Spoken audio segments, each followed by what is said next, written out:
Welcome everyone, and welcome to Indy. A very wet Indy it is.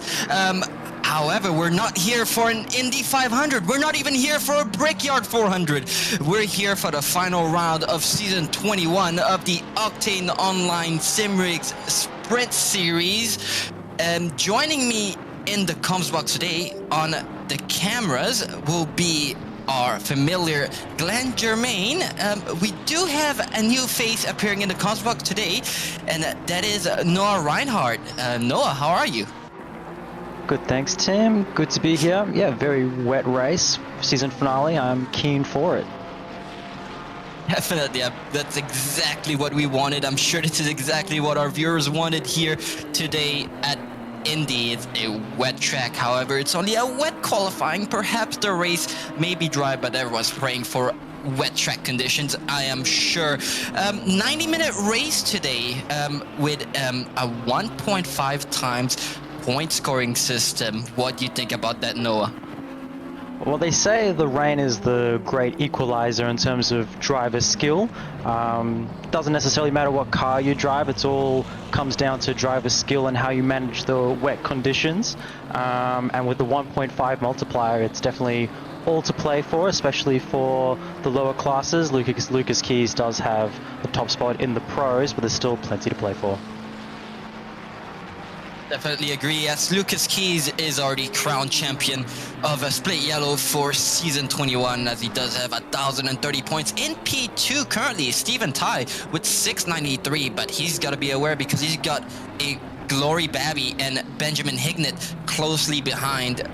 Glory Babby with 665 points and Benjamin Hignett with 631. So P2 is not secure yet, so we may have a three-way battle for the second spot in the championship for Pro Class. In Silver Class, leading will be Jaden Rondinella with 388 points. He also has closely following behind. I say closely is Wesley Yao with 318 and Brian Kong with 308. And for the Pro-Ams, we've got Ivan Lee currently leading, followed by Steve Lewis and Layla Bell. And for the AM class would be Ashley Vediger with 190 points, followed by Michael Clark with 151 points. So this should be a very exciting race, hopefully. Yeah, especially in the P2 and P3 and all the classes. Definitely all to play for. And as I said, the rain is going to be throwing a lot of things out the window. I saw before the people were planning strategy, trying to see if they could do their fuel load, because it is a 1.5 hour race. But with the rain, definitely throws that a little bit out the window. I can see on the radar as well in 30 minutes time that rain might start to ease up. So it'll definitely be interesting to see how the strategy is involved as well.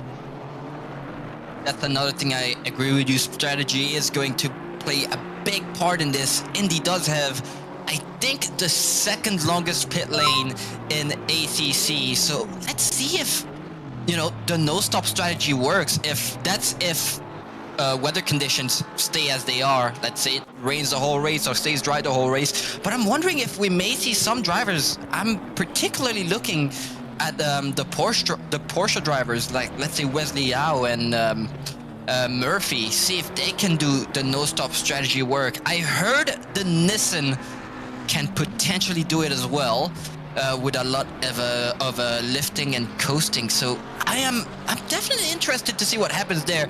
Now let's say the Ford drivers, unlucky for them, I don't think they're going to be able to do the full 90 minutes.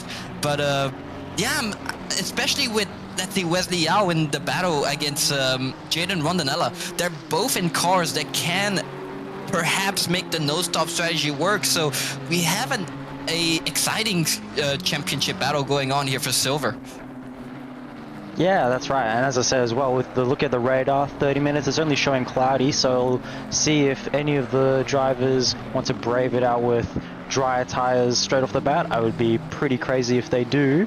But yeah, it'll be a big difference to see when each of these drivers stop, if they try and do any splash and dash. It'll be a pretty big role to play in terms of the championship battle. Definitely exciting. But back to quali. Currently leading quali will be Glory Babby with a 140.692, currently 4 tenths ahead of Kafil Slade.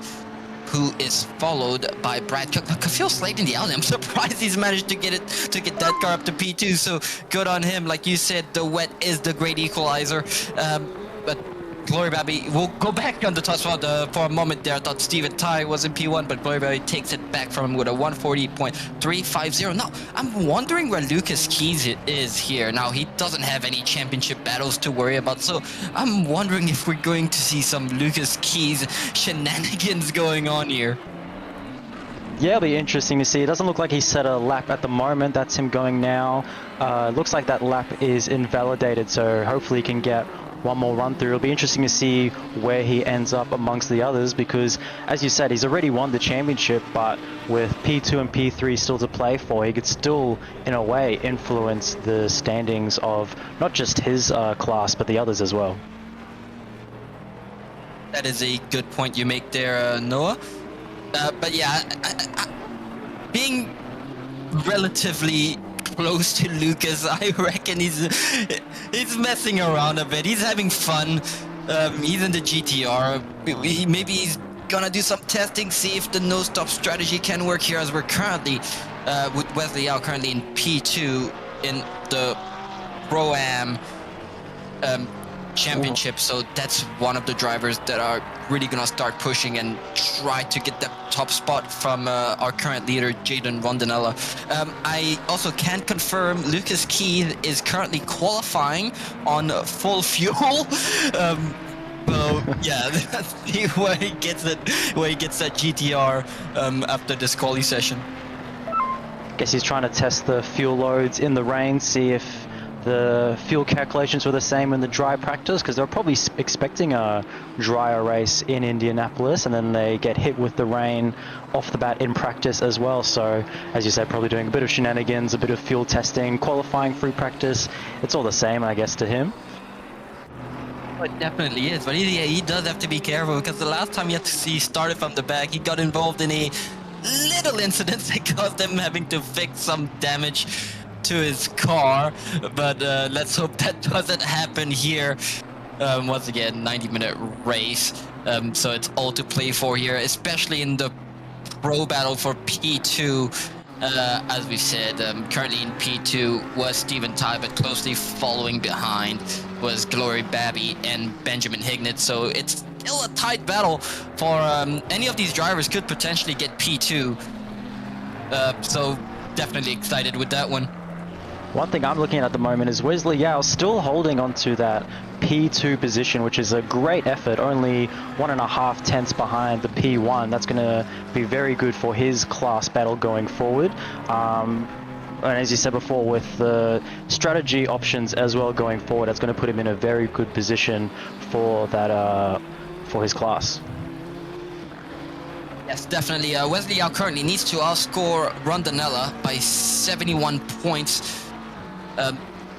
So he would need to finish P11 or higher, assuming Rondinella either DNFs or finishes lower than 25 to 25th. I'm talking about Jaden Rondinella. Where is he currently? So Jaden Rondinella currently in P6. So all he has to do is to be as far up as he can, obviously, but just be above P25. Don't get yourself involved into an incident. Stay safe.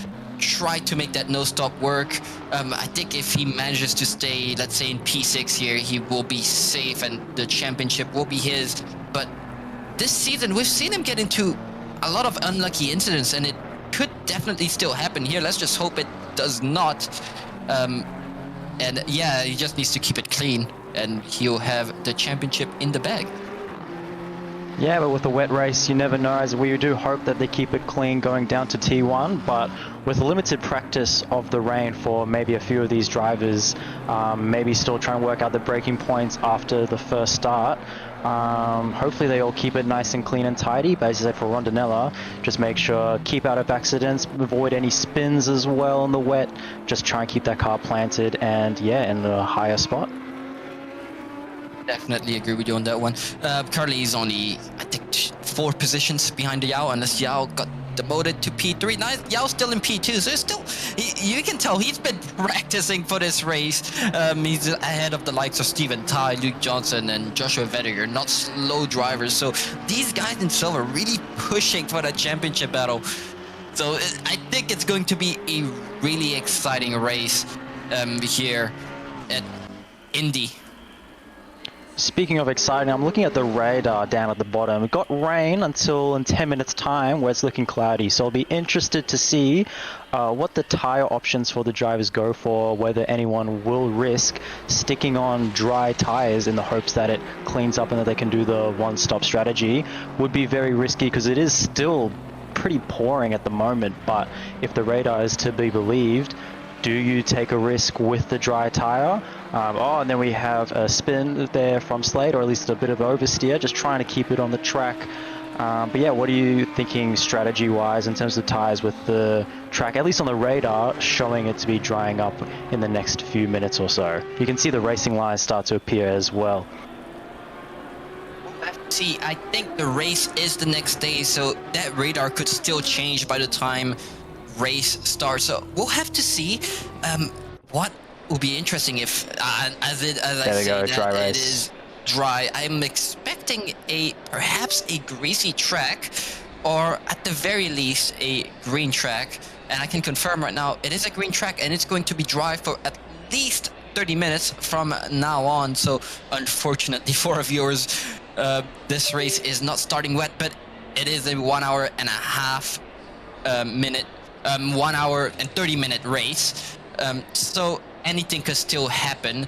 What I know is that some of these drivers will be praying that the track conditions don't change so they can make their no-stop strategies work, but that will be for the racing gods to decide. Yeah, absolutely. It'll make that T1 a little bit easier, maybe a slightly cleaner start. But as you were saying, just having a clean race, having the dry green track will definitely help those people contending and holding onto their P2 positions. Maybe just a little bit less nervous, less contact. It'll be good for the people that are trying to defend their places rather than those who are trying to maybe get an extra position or two. Yep, I agree with you on that one. As we go down the grid one last time for season 21 of Split Yellow, just to admire these liveries that we may or may not see next season. Perhaps some people will decide to change liveries, but we'll have to see.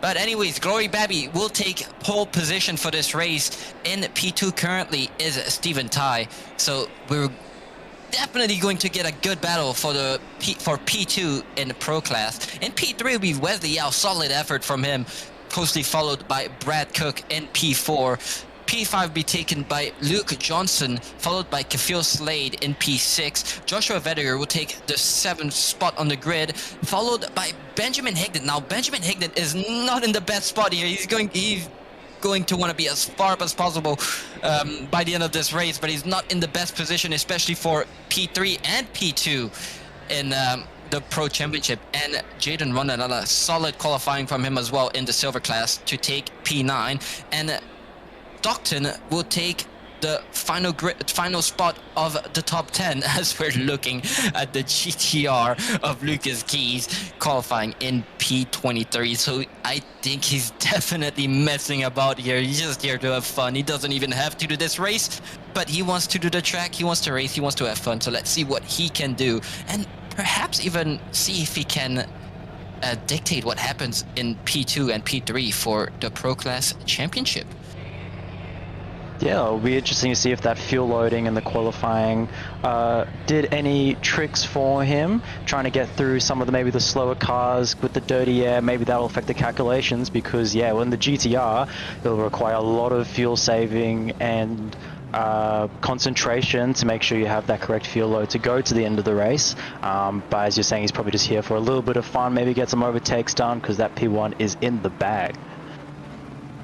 Exactly, but I don't think he'd be upset with another race win to add to the multitude of wins he's had in the past. No, I don't blame him. Everyone loves a race win. I agree with you on that one. Unfortunately, some of us have not tasted the glory of winning a sprint race yet, as we have Glory Baby currently leading the field with Stephen Tai closely following behind. I'm wondering if that McLaren can make a no-stop strategy work. I know the GTR can do it, but I'm not sure if the McLaren can, so I'm interested to see what happens with this, as we have Wesley Yao in P3. All Wesley Yao has to do, well, actually, no, Wesley Yao's in P2 in silver, so he's going to want to go for the push and be as far up as possible, but at the same time, it's going to be determined by how well Jayden Rondinella does in this race. If he stays where he is currently, he does have the silver championship in the bag. So at the same time, Wesley Yao is going to need a bit of luck. Never say never. Never say never. You keep pushing. We keep pushing until the dying seconds of this race. 1 hour and 30 minutes, anything can happen. But as you're saying, at the moment, it looks like Rondinella does have it in the bag at the moment. Don't mean to be putting the commentator's curse on him. I'm knocking on wood right now. But yeah, at the very least, having that third position will at least give him that second spot, which I'm sure he'll be happy with as well. Yep, I definitely agree, as we have our drivers now going in double files. They go around the final corner of Indy as we go down back the main straight for one final time for split yellow. And it is not a NASCAR race, it is not a IndyCar race, it is a GT3 race. We have restart initialized, and for one last time in season 21, we got a boogity boogity boogity. Let's go racing at Indy for one final time for season 21 of the Octane Online Racing Sprint Series. We've got a good start from Glory Babby. A poor start from Stephen Tai. He's currently got Wesley on the inside, and he's going to get a lot of cars passing him. That's not what Stephen Tai wants, but Stephen Tai takes the position back from Yao. Then I'll go side by side into turn 2. But that was a very, very clean start from a split yellow here, as Glory Babby holds on to P1 and currently leads the race, closely followed by Brad Cook in P2. And Phil Slade also with a very good start. He started P6 and he's now all the way up in P3. Yeah, all very nip and tuck. There we can see the deltas finally changing. All very nip and tuck. It looks like the Porsche has dropped back a little bit. Not the best start from them. That's not going to be great for their class hopes. But at the very least, they've kept it on the track and hoping to at least keep the P2 as... Oh, we make it with the Ferrari. It goes wide onto the grass. Definitely a lot happening here. The track conditions are green, so the grip conditions, perhaps some of these drivers maybe not looking, I highly doubt it, but the Indy itself, even on optimum conditions, is a very, very slippery track. I can't imagine how it's like on a green track, but there is a bit of incidents at the back. I saw that was the 959 McLaren was way down back, but it looks like he's starting to slowly catch back up to the field. That is the McLaren of Steve Lewis, and that is not the start he wanted. Steve Lewis currently in a battle for the Pro-Am Championship. He is currently, if I remember correctly, Steve Lewis is currently in P2 in Pro-Am, and he needs to beat Ivan Lee by 55 points, so he needs to finish about 8 or 10 positions higher than Ivan Lee. So this is not the start Steve Lewis would have wanted for this race. No, not at all, but it looks like Babby already with quite a large gap, more than 1.5 seconds. I'm sure he'll be pretty happy with that, as we got now a battle maybe forming between Cook and Slade, but I'm sure Babby won't mind that as he hopefully drives into the sunset, hopefully having a clean air for the rest of the race. Yeah, he's already got a 1.5 second lead on Cook, so all he has to do is, well, he has to cruise up, and he is probably hoping that Stephen Tai finishes much slower than that. I think if Stephen Tai holds on to P4, there is a chance he still holds on to P2 in the championship. But the best thing Glory Baby can do right now is hold on to P1 and pray that Stephen Tai finishes lower. The lower Stephen Tai finishes, the more breathing room Glory Baby will have for that P2 in the Pro Championship, as we're now with Lucas Keys, and he's already all the way back up to P13. That's honestly just Lucas things, if I'm gonna be honest. Wish I could be surprised with that, but I am really not. I would love to see an onboard of that. Hopefully someone's got a replay of that down the line. Just making up so many positions in a matter of laps is very impressive, as we got a 15-second penalty for Clark as well with that one. Fastest lap for Glory Babby at 1:36.7, making some nice progress on the gap. I'm sure he'll like to maintain that one as the race keeps on going. And it looks like Lucas Keys is setting himself up for another move down into turn 1. Hopefully, there he goes, he pulls out there. Not much you can answer to the GTR down a straight as he gets around Ivan Lee now. But Ivan Lee, he didn't seem to really fight that one. He does not need to fight that one. Lucas is not his battle. He's currently leading the Pro-Am Championship. There's nobody ahead in Pro-Am that's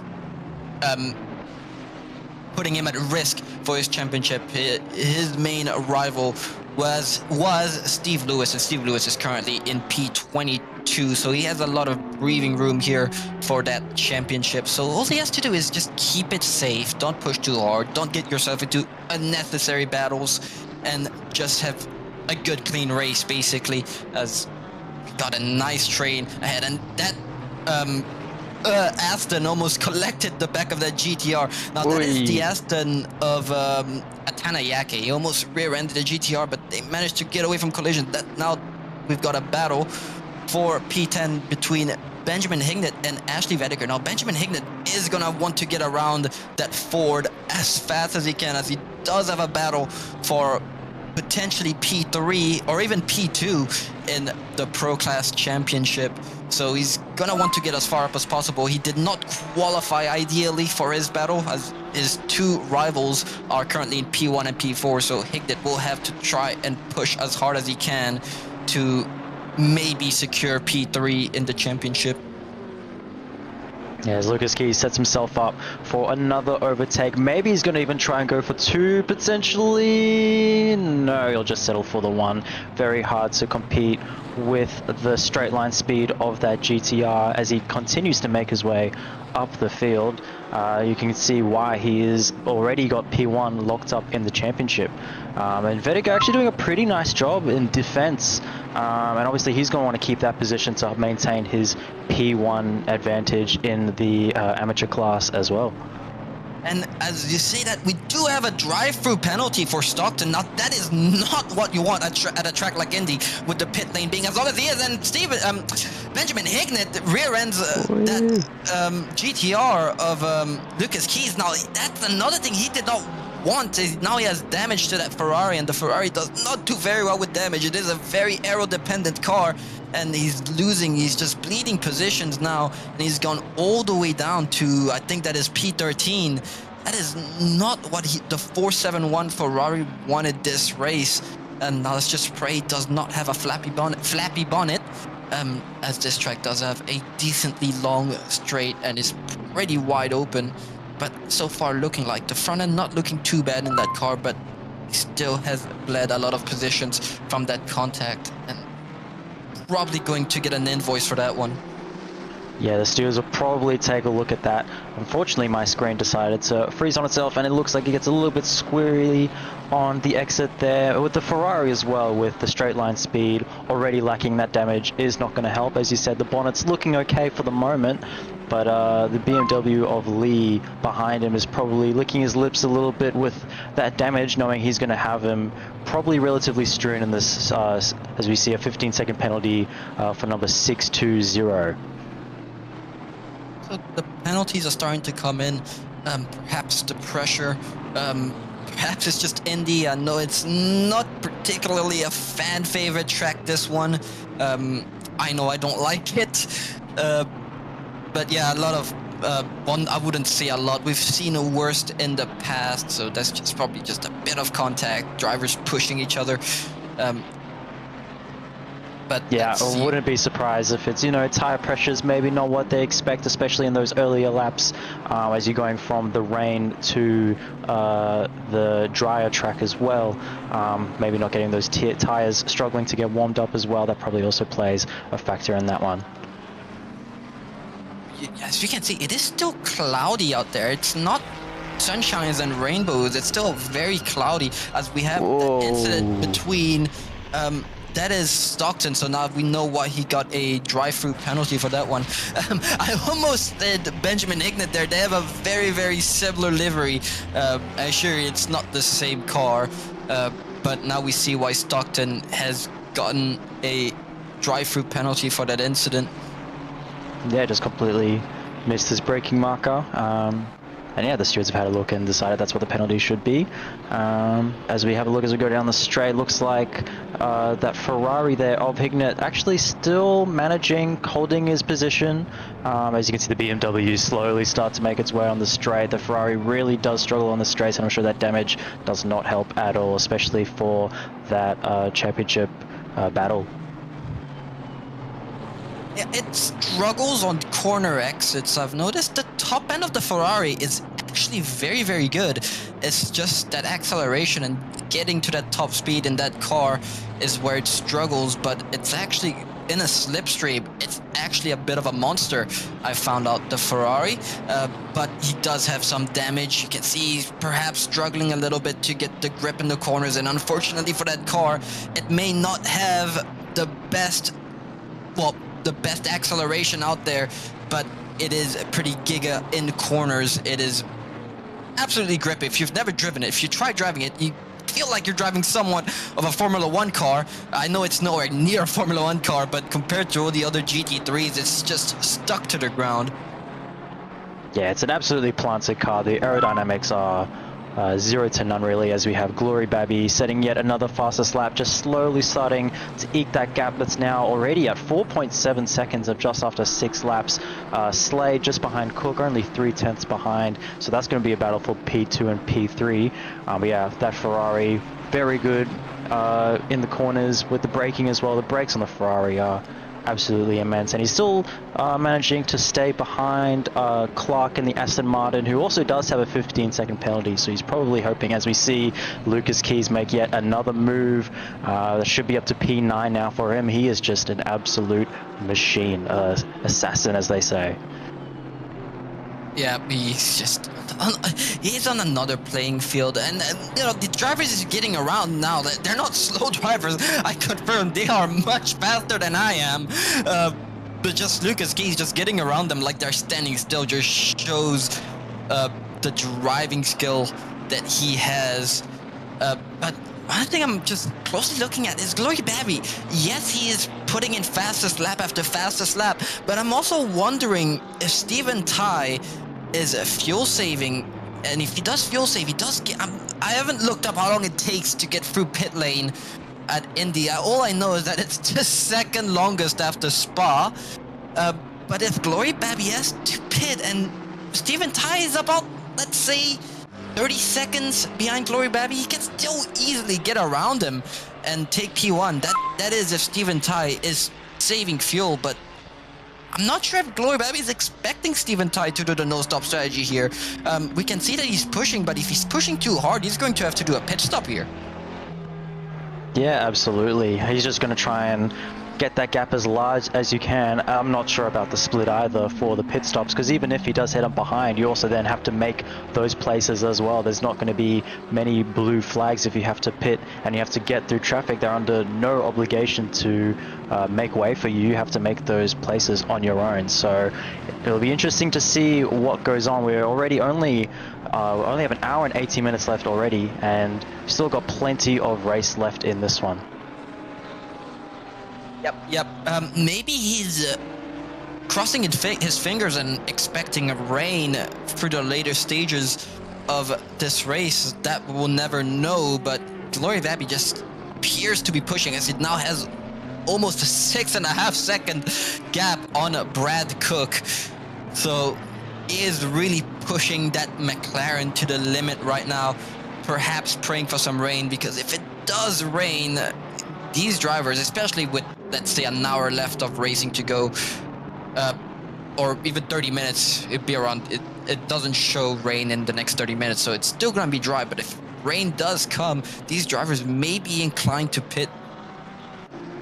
Yeah, as you say, we only got 30 minutes on the radar and we have an hour and 17 minutes in the race. So still anything can happen. There could be 30 minutes left and all of a sudden rain could absolutely throw so many of these drivers' pit strategies completely out the window. They'll be having to fiddle with their MFD on the fly as we have a bit of foam surrounding the road, knocking it out of the way. But it'll be very interesting to see if rain does play a factor in here, because we'll have to see some quick thinking on the fly. If Gloryberry is pushing, he's going to be praying for rain, while the opposite of Steven Tai is fuel saving. He's going to be praying that there is no rain, because if you're fuel saving and then you have to pit anyways, then you fuel saved for nothing. But let's see what happens as Jaden Rondinella currently in P9. He's lost one position since race start. In fact, he got passed by Atanayake. Looks like Atanayake having a fantastic race, the Pro-Am driver, now in P8. I know for a fact that Jaden will be fuel saving for this race. I'm expecting the no-stop strategy from him. But Atanayake looking like he's really pushing that Aston. Yeah, I wonder what their strategy is as well. But very good. So we see someone go slightly wide on the grass there. I wonder what's happened there. Losing a few places down the back. I couldn't see who that was. That was the BMW of Harry Smiles. So many things happening. Oh my goodness, everything is going on at the moment. Can't tell where the camera is meant to be. Yeah, but definitely agree. Harry Smiles currently, yeah, he's dropped a few positions, now in P15 behind Ashley Vediger. Now, Ashley looks like either made a mistake, but Michael Clark has gotten ahead of them, and that is their championship rival currently. Not many points between these two drivers. If I go back and double check real quick, the point difference between Ashley Vediger, if I can find split yellow, apologies. The point difference between Ashley Vediger and Michael Clark, only 39 points. So there's also that battle going on for the M class. Now, Michael Clark does have a 15-second penalty as well for that incident on lap 1. Yeah, that won't be very beneficial, I would imagine. Currently, if my math are correct, actually, Ashley Vediger is still in a safe position. Clark does have to finish about 10 positions ahead of Ashley, as we see a bit of oversteer here from the BMW of Harry Smiles, and you can see that train of cars, everyone's just one behind the other, that cost them all these positions. And now we see the Ford of Vediger looking around the inside, and it's looking like Harry Smiles just again, that was actually just a solid move from Vediger. I thought perhaps Smiles did another mistake, but he just, with that first mistake, he just couldn't get back on the racing line, and his entire sector was pretty much compromised, and that allowed Vediger to get around. Yeah, it just goes to show how one little snap of oversteer, one little mistake can cost you quite a few positions, because even though we have the different classes, as you can see, the cars are quite bunched up and all the skill levels are still pretty close, as we have a defending move here from Slade trying to fend off Ty for 4th and 5th spot. Oh, you can see Slady here definitely defending his position, but Steven Tai will be probably fuming right now. He's gonna want to get around that Audi as fast as possible and get as close to Glory Vabby as he can for his battle. He's currently P2, but Glory Vabby could still very easily take that from him. So Steven Tom wants to get around that Audi as fast as he can, but Slady really driving the screws out of that Audi, doing very well in that car especially. Not the easiest car to drive around, but Slady shows that it can still be competitive with the correct driver. Yeah, especially trying to fend off that straight line speed of the GTR is doing a fantastic job at the moment. Still 6/10 at bay and doing a very good job of just keeping and fending for his positions. And as you can see, using the strengths of the cornering of the Audi, trying to get a little bit of a gap before we get to the straights. As I'm looking at the championship battle, now it is a 1.5 times multiplier, so my math may not be correct, but let's assume the regular point multiplier. Babby will currently pass Steve and Ty if they finish in this current position. Now Babby only needs to outscore Ty by 29 points, and with Ty being, what is that, currently P5, he'll get outscored by at least 55 points. It's with the 1.5 times, so that's, let's say, around 80 points, I think, will be the difference as they stand here. My math is not the greatest at the moment. I apologize. With the 1.5 times, I don't have the 1.5 times race points for P1 to P30.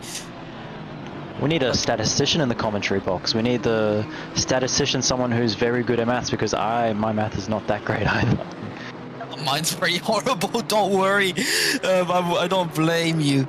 But yeah, as it stands right now, Glory Babby will secure P2. That's if these positions stay as they are. Now I'm expecting drivers such as Vediger will have to pit, the Mustang being pretty horrendous on gas. Don't think that car can make the 90 minutes required. Yeah, the gap now from P1 to P2 is just under 9 seconds. He's just slowly eking out that gap. Definitely not fuel saving. Hopefully, he is hoping that he can make a few positions and just drive that McLaren completely to the edge for the whole hour and 30 minutes. Yeah, it's going to be hard. If he does have to pit, it's going to be pretty hard to build that pit window so you can pit safely at Indy. But I'm not saying it's not possible. It is absolutely possible. Now he doesn't have to outscore Cook or Vediger. He only has to do is outscore Steven Ty. But he does need to outscore him by 29 points. So we will see what happens. Lucas Keys as well, up to P7 already in the race. We're only just over 21 minutes and he's made a whole bunch of positions. Just goes to show what an alien he is, and I will expect to see that gap between Keys and Ty slowly start to dwindle as well, because he is an absolute machine. Yeah, we'll have to see if Lucas is pushing. Even if Lucas is fuel saving, somehow he's still a rocket. I don't know how he does it. But yeah, it looks like Lucas Keys has managed to get around Wesley Yao, and that is not what Wesley Yao wants. As now the gap between him and Jaden is only 2 positions, and if it stays like this, Jaden Rondinella will have silver in the bag. But there's still an hour and 10 minutes to go with this race. So, like I said, anything can happen. We're not even at regular sprint round distance. Is still with 1 hour and 8 minutes. Our regular sprint rounds usually are 60 minutes, so it's still going to be more time than your typical sprint race. So still, everything could still happen. So let's see what happens here. Yeah, we've still got penalties to serve as well. People trying to go the whole race, people doing one-stop strategies, and there's still maybe the chance of rain. It looks like the sun's slowly starting to peak out here at the Indianapolis, but never say never. We still have 1 hour and 8 minutes. Anything can happen, but everyone's sort of now started to slowly settle into their groove. The gaps have started to form. It's just a matter of being as consistent as you can and limiting those mistakes. Yeah, let's see what happens with. So we do have our new point scoring table coming from our broadcaster, Glenn Germain. So currently in P1, Glory Babby will have 225 points, and Stephen Tai, who is currently in P5, will only score, I say only, 143 points, which means that Glory Babby will clinch the P2 championship if the positions stay like this. Yeah, but as we've already mentioned time and again, he's more than likely going to have to make that pit stop, which will definitely make things a lot more harder for that result. But he is absolutely flying, still holding onto that fastest lap. Still just under 10 seconds. Still, that gap hasn't been increasing over the next few minutes. He was probably hoping that it was. But I guess we're going to have to play the waiting game. Still over an hour. It's just a matter of waiting and see where everyone ends up. Yeah, but this is definitely an exciting race, and there's still so much that could happen over here as we're back with Glory Babby. What a massive lead. It's almost at 10 seconds now. He is definitely in a zone at the moment. He is probably just focused on getting that gap as large as possible as that gap finally gets to over 10 seconds. I don't know if anyone knows the split needed for how long a pit stop takes if you nail it, because it'll be interesting to see where he will pop out. If he definitely gets a few more seconds, it will definitely still be very competitive. Yeah, we'll have to see what happens. But Glory Babby absolutely pushing that McLaren, going as far as he can. And as we can see, the gap between Steven Tai, Brad Cook, and Glory Babby, you know, we hear 10 seconds, and to those who don't know, 10 seconds doesn't sound like a massive gap. But if you look at the track map, he's almost, I want to say, a whole sector ahead of Brad Cook. He's not a whole sector ahead, obviously. But as Brad Cook enters the start-finish straight, Glory Babby is almost exciting. He's almost at turn 1, so he's absolutely flying out there, giving it all he got over here at Indy. Yeah, absolutely. You can see he's very slowly starting to make the back markers, trying to approach the back markers, and he'll be hoping that he can get them out the way and just get that clean air, because he is absolutely loving it now, all the way up to now 10.2 seconds. So that's already 2/10 in a matter of half a lap. He is absolutely on a flyer. Definitely, and as I'm looking at our viewers right now, Aiden Squires has come and saved the day, and he has written he thinks it's around 86 seconds to pit. Now, I'm not sure if that includes tires and fuel. Another commentator just wrote 79 seconds, that's for tires and fuel. So if we do 79 minus 30, that will put us at 49 seconds if you just drive through the pits, but obviously they have to stop as well. So if they do take tires, it's going to be 79 seconds, but I'm expecting drivers to not take tires and only do a splash and dash if they do have to pit. But that is still a massive amount of time lost in the pit lane just to refuel. Yeah, over a minute in race time is absolutely huge. I mean, they're not even really at a minute from, you're just over a minute from the front all the way to the back, because you're doing lap times of 1 minute 30. So you're pretty much just finishing sector 1 when the person is coming into the pits. That's how long the gap would have to be for it to even be coming out ahead, which, as you said, is one of the longest pit straights in the game. So even with that gap now all the way up to 10.7, he is absolutely driving that McLaren, the wheels off that McLaren. But yeah, even with the splash and dash, still with older tires, it will be tough. We'll see where he pops out, because he is driving tremendously at the moment. Yeah, so I've got more viewers chipping in to this Indy pit lane. So it's 43 seconds for a DT. That's just to drive through the pits. That's not even including a stop. And it's 51 seconds just to add 1 liter of fuel. So I think that will do much for his cause. Not so.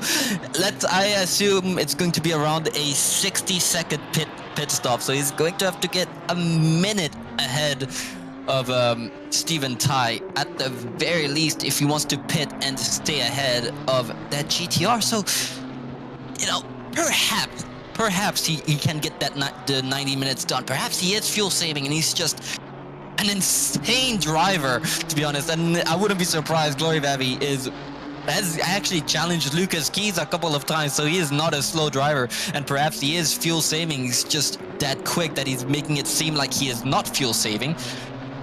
But you know, for him to be pushing that hard, I don't think he is fuel saving, and I think he is probably going to have to pit here. So if he does have to pit, he's going to be praying for Stephen Tai to have to pit as well, as the track conditions are still fast. So I'm surprised it's not gone to up to him yet, especially after 30 minutes of racing. So you know, I'm expecting perhaps even faster times from these drivers when the tracks go to optimum, as Lucas Keys now gets ahead of Stephen Tai. Now that's another thing Stephen Tai did not want.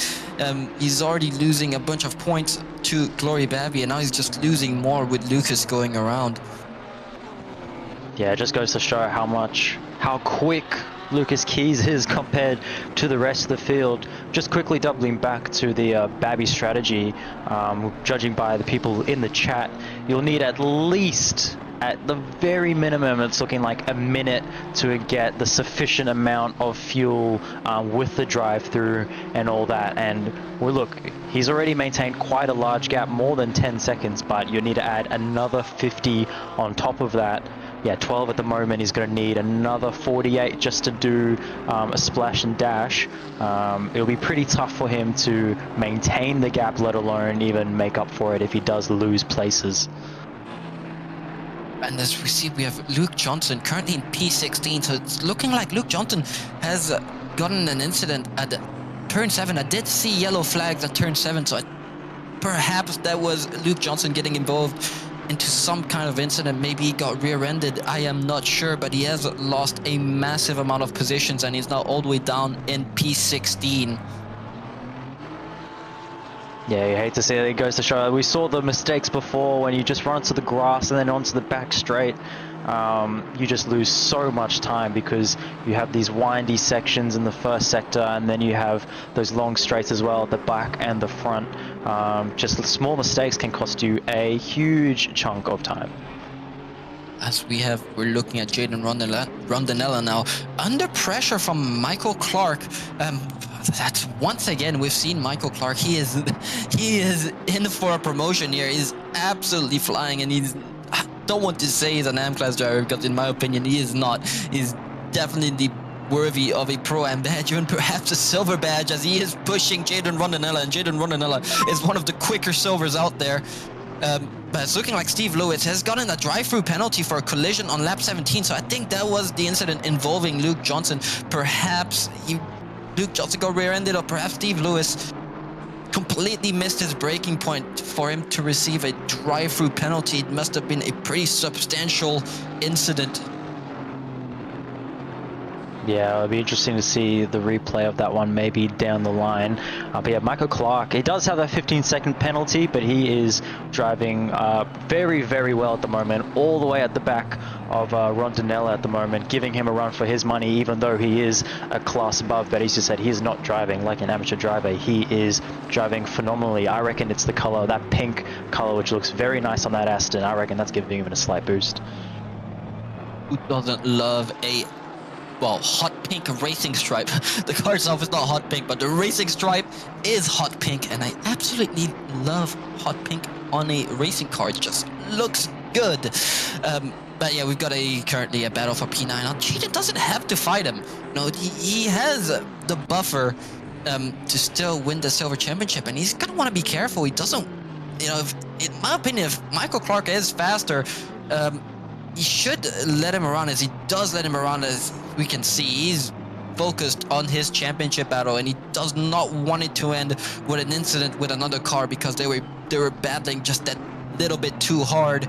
And again, he's probably gonna want to be fuel saving and save his tires, because I can't imagine how these tires are gonna feel after 90 minutes. I can already tell the GTR is a car that likes to slide, so it's pretty difficult to save tires on that car. But these drivers can do it. With a 90-minute stint, however, it's going to be a bit difficult. But I think he can do it as long as he just stays safe. Don't get into unnecessary battles. You know, if that guy gets around you, you know you're ahead in the championship and, well, clearly ahead. There is no point of battling that guy. So just let him through, do your race. It'll come back to you in the end. Yeah, 100%. I mean, after 90 minutes, those rear tires on the Nissan and some other cars like the Porsche will be feeling like ice skates. You'll see the cars start to wiggle around when you get to the dwindling moments of the race. And as you said, not probably his fight. Clark's got a 15-second penalty already, so you're probably realistically likely to make that position gain down the line anyway. So you may as well, as you say, conserve your fuel, conserve your tires, and just play the long game, because we still have just under an hour in this race as the sun starts to set. It's 5:38. The weather looks to be hanging in there. It doesn't look like there's going to be any rain at the moment, which for those who are doing the one-stopper probably are having a bit of a sigh of relief in their cars. Yeah, definitely agree. I think you meant the no stop. Yes, the no stop. Sorry. Yes. I can confirm currently Jaden Ronanella fuel saving is currently, his fuel consumption is currently 2.3 liters. So I think he is pretty heavily fuel saving, which could be another reason why he was much slower than Michael Clark, not to take it out from him, as we have that incident with Steve Lewis, and that wasn't involving Luke Johnson. So it's just an incident. Again, that's the same. Oh, I see what happened now. So he reverses onto the track and almost collects a GTR. So that was a bit of a no-no, and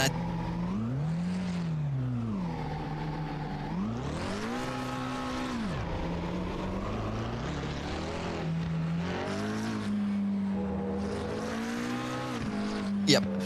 So that demonstrated that other incident with I think it was Stockton, where they missed their braking points and ended up completely plowing for the field, and that shows us why he got a drive-through penalty. Yeah, it would be the combination, I would assume, of not only the collision but then the unsafe rejoin as well. That would be why you would be getting such a hefty penalty, because as we've already discussed, you're losing 48 seconds just driving through the pits. So definitely more than just a little slap on the wrist for that one. But yeah. Is literally half a lap. That's half a lap lost just from a drive-through penalty, so definitely harsh. As we're back with Jaden Rondinella, still in P9. Now, wondering if he's losing time to Ivan Lee. At the same time, he does not want to drop too far back. You know, like, you know your championship is safe, but at the same time, don't relax too much. You know, you want to stay ahead still.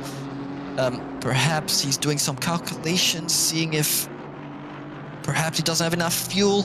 We'll have to see, as we're with Perkins currently ahead of Harry Smiles. So I'm not sure if Harry Smiles lost another position there. There's just been a lot going on, to be honest, at India. I love these cars just very close to each other, but we've got a little bit of a BMW battle. Now that's another livery I really like from Perkins. I think it's a fantastic livery, and all these colors just match each other very well. And I think the BMW also, it's with the BMW with those colors. I think it's just a pretty car, okay? Yeah, it is a very nice livery. It just goes to show that not only do these guys have driving instincts and creativity, but, you know, creativity on the car and the livery as well. It's an absolute beauty of a thing, that car. And then we have the BMW of Harry Smiles. No offense, but that smiley face just creeps me out. I would hate to be seeing that in my rearview mirror, I'll tell you that right now. I agree with you. If I saw that in my rearview mirror, I'd probably get some goosebumps. It's just, I don't like it. It scares me. In fact, it's probably one of the reasons he put that on his car, is just to scare the driver ahead of you. And perhaps it works on some drivers. I know it doesn't on a lot of other drivers. But it would work on me, I'll tell you that. It would work on me. It's not the worst I've seen. The worst I've seen is that one Porsche that Michael Babb drives with the trypophobia and all the holes in it. That car I could not see in my rearview mirror. I'd have to disable it if that car was on the track with me. But we've got a nice little battle going on here as Perkins does take a bit of curve but manages to keep it on track. But let's see what happens between these two. Yeah, Smiles utilizing all of that curb, kicking up dust. He is trying to extract as much pace as he can, nearly dips his tires into the grass even. It's BMW versus BMW. You can't blame it on the machinery. You can only blame it on your driving. As he gets very close, he is really trying to get that place. He is very, very close to the back of his bonnet. And where is he? He's going to the pits. I feel like we've got our first pit stop of the race, and that would be Harry Smiles, and that's actually a very, very early pit stop as he goes through the pits now. So I'm surprised, honestly. I wasn't expecting pit stops to come in this early, so wondering what the strategy is here. Perhaps maybe Smiles just not running a lot of fuel and going the other way around, run a little bit of fuel and then fill up for the rest of the race. But I'm expecting most of these drivers starting the race with a full tank and perhaps having to pit within the last 20 or so minutes and do a little splash and dash. But I'm very surprised with that one. Yeah, a lot of these cars with their fuel tanks, if you're going, all that, you'd still expect it, as you're saying, to go for at least an hour. So coming in just over, just under 40 minutes is pretty surprising. I wonder if maybe the undercut is at play, but with a heavier fuel tank, I can't see you gaining a whole lot of time pitting early other than with fresh tires. But 40-minute-old tires, if you've been conserving them, shouldn't play as much of a role, but I'll be keen to see where he finishes up in a few minutes when we see the other pit stops take action.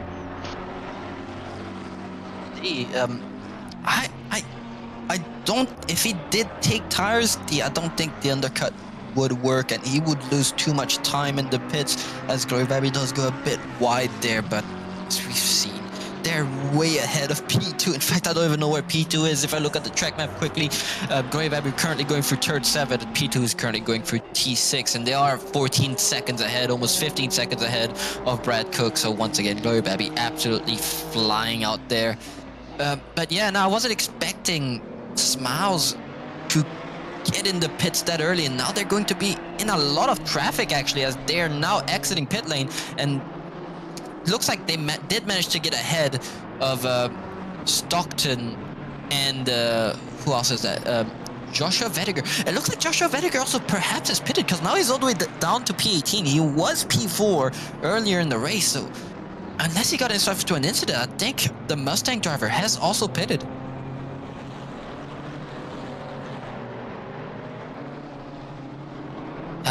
Having a look at the race control messages, can't see anything. But yeah, interesting to see how this is playing out very early on. Yeah, call me surprised. I wasn't expecting pit stops that early in the race. But they have happened. I've been proven wrong, and it wouldn't be the first time I've been proven wrong.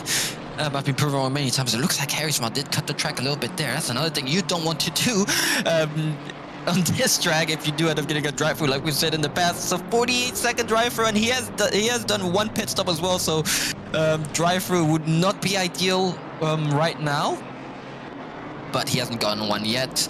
Currently P19, Harry Smiles. So he's probably going to the end here, and he's, another thing he's not safe from is, once again, the weather gods. There's still 48 minutes of this race happening. Of course, it's still going to be dry in the 40s, so at the maximum for now, probably rain for 18 minutes if it does come, as track conditions are now optimum, and it looks like the temperatures have dropped by a degree. I think our starting temperatures were 20, it is now 19 degrees, but he's gonna be praying now that for sure that there is no rain with these last 48 minutes of racing.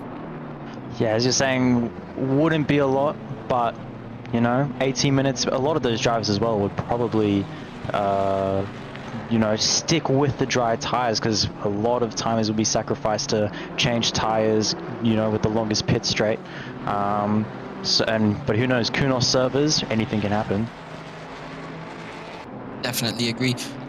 Currently looking at the fuel consumption of Jaden Rondinella, he does have 70 liters of fuel left, so I think that may be enough actually to get it to the end of the race. So I think he's going to try and do that strat. We'll see if it pays off for him.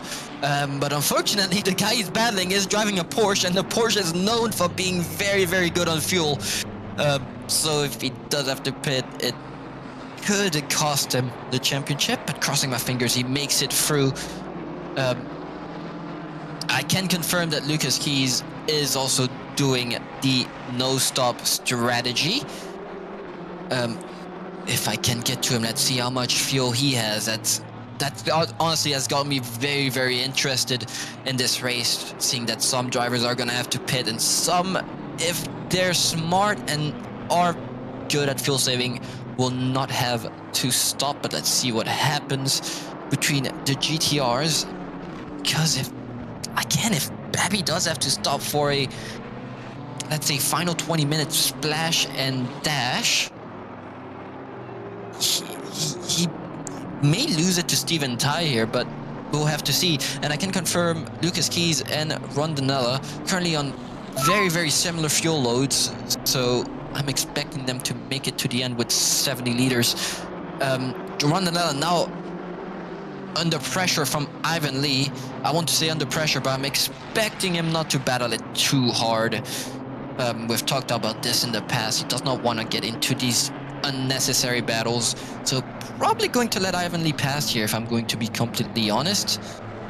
Yeah, if he has the standings up, he'll see that Yao is only a few places ahead, and here Rondinella will have to be, I think it's more than 10 places behind, if not more, to lose the championship spot. So he's probably just thinking, keep it in the road, keep all 4 tires planted and facing straight, and just race his race. Yeah, now Ivan Lee really putting the pressure on that GTR, and he's no, that's not a battle. I forgot that is Harry Smile, so that would be a card they would have lapped. But nothing stops Harry Smile from unlapping himself as long as it is safe to do so. But let's see what happens between these two here. Very close. Ivan Lee not looking for the move yet. Another driver that honestly just has to keep it safe. He's already ahead of his main championship rival by a fair amount of positions. So again, Ivan Lee does not have to push. He does not have to get into, once again, unnecessary battles. We have seen BMW pit, so maybe he does not have the best fuel efficiency. I've been told the BMW fuel tank is not the biggest out there, but perhaps it gets the 120-liter fuel tank here. I do know that it is track dependent to what kind of fuel tank you get in the race, but currently sitting P10 is a pretty comfortable position for Ivan Lee here.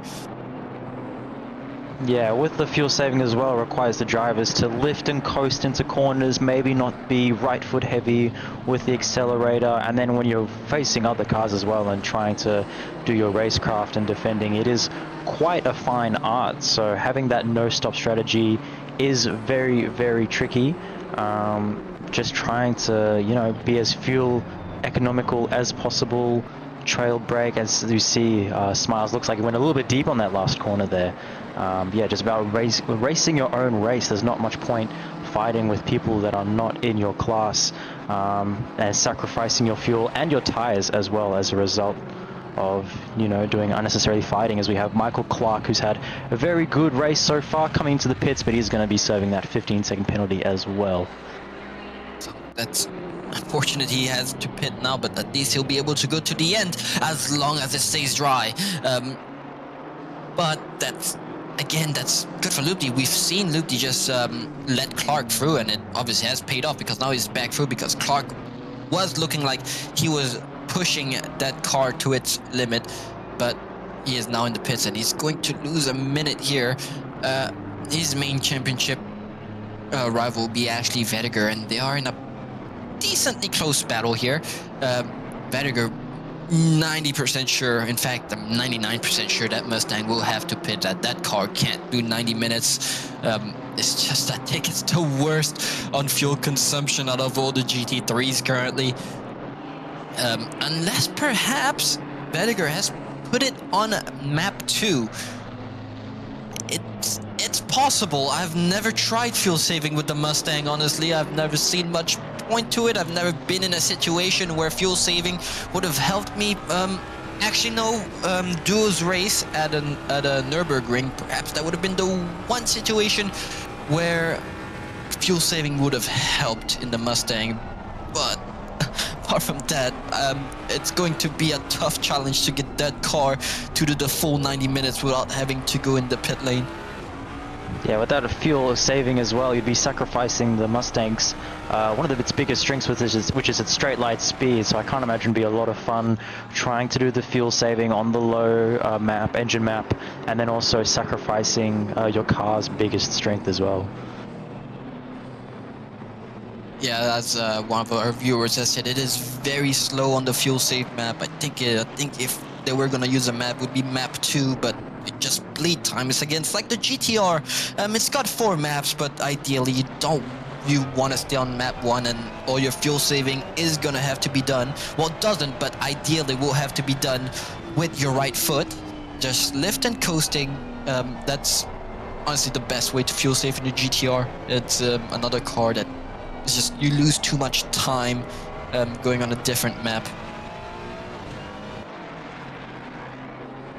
Yeah, that's coasting, being very light with the throttle, precise inputs. It's only small amount of fuel per lap, but over 1.5 hours it does add up. And then if you can manage to do it without a stop, maybe you're sacrificing a few tenths here, a few tenths there. But on a track like Indianapolis, where, as we've already talked about, you're losing at the very least on a drive-through with a bit of fuel, more than a minute. It's definitely worth it over the span of an hour-and-a-half race. About Glory Babby, we talked about Glory Babby having to stop, and they did have to stop, as Glory Babby is now in the pit lane, and now Steven Ty will be ahead of them. Now I'm actually very curious how far behind they're going to end up once they exit pit lane, as they're now starting to drive through pit lane, as Ivan Lee does manage to get around Jadon Rondinella. But that is going to be a lot of traffic that Babby is going to have to get through. I mean, we know he's got the pace, but man, that's going to be quite a lot of traffic. It's definitely going to be a challenge, but it's looking like most of this traffic is actually blue flag. Oh, my bad. I thought he was only going in, he's just come out. So he's actually escaped that. That's very well played. He did manage to escape it, but he's now in P7, and now Steven Ty will be ahead. And I'm just waiting for that delta to update for Glory Babby. You can see they're absolutely bleeding positions. They're now in P10, as it seems P11. It just shows, even with that massive lead that they've built on P2, that pit lane is just absolutely massive. And even with a 15-20 second lead, I don't even know what the lead was by the time they got in the pit. I wouldn't be surprised if it was around, let's say, 18 seconds.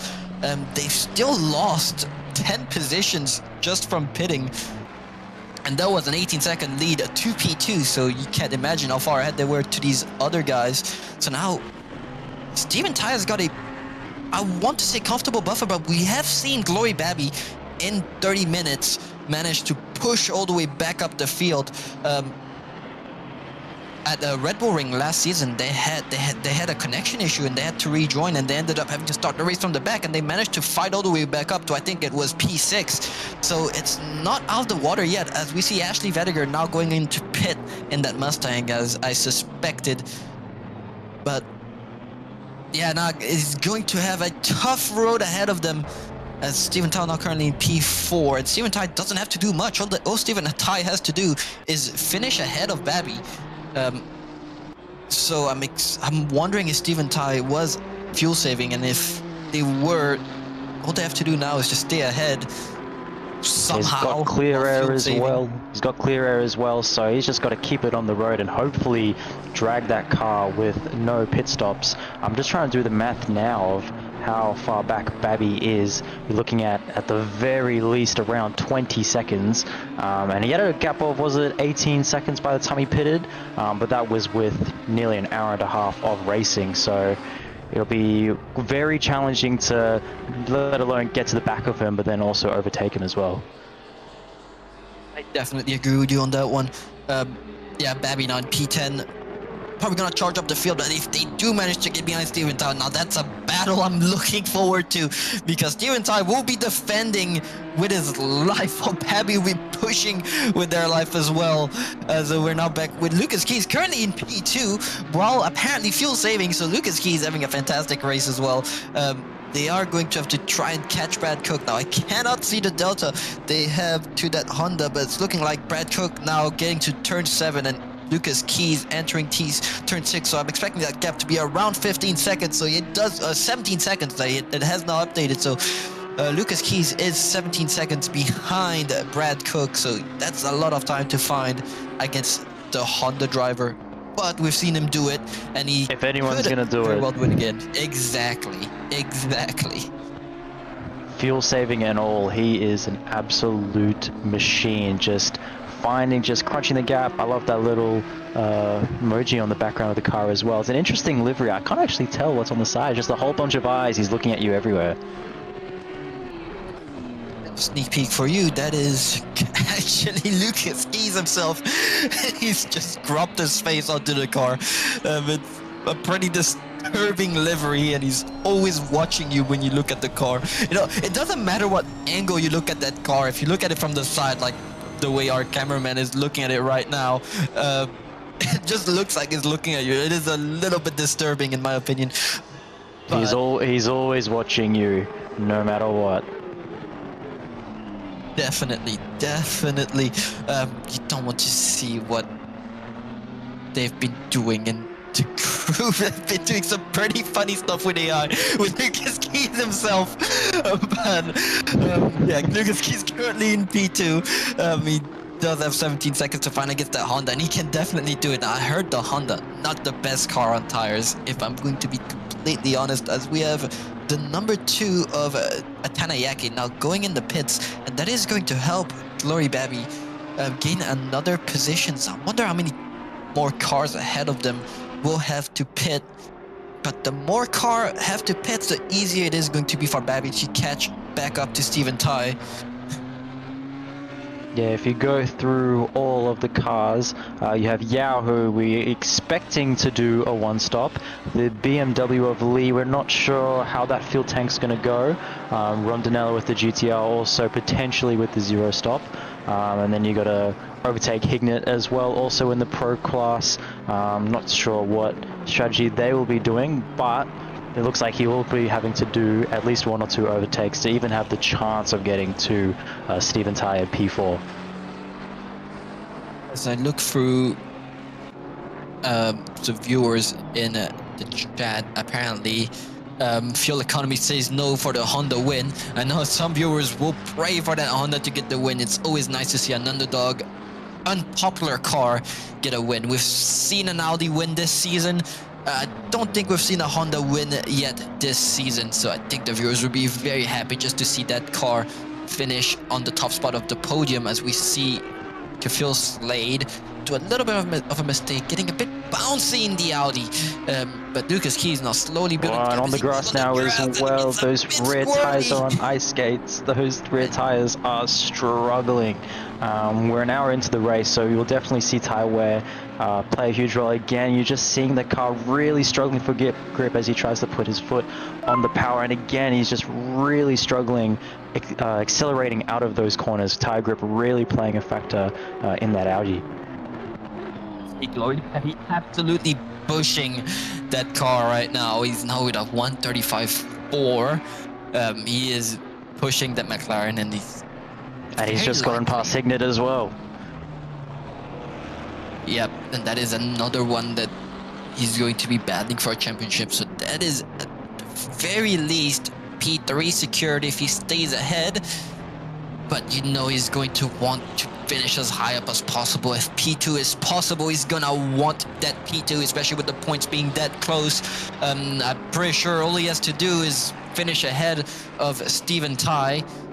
If Steven Tai is currently in P4, P4 will get 150 points. P3 will get 170. Actually, no, he's going to have to finish 2 places ahead of Stephen Tai, if I remember correctly. I'd have to go back to the point standings.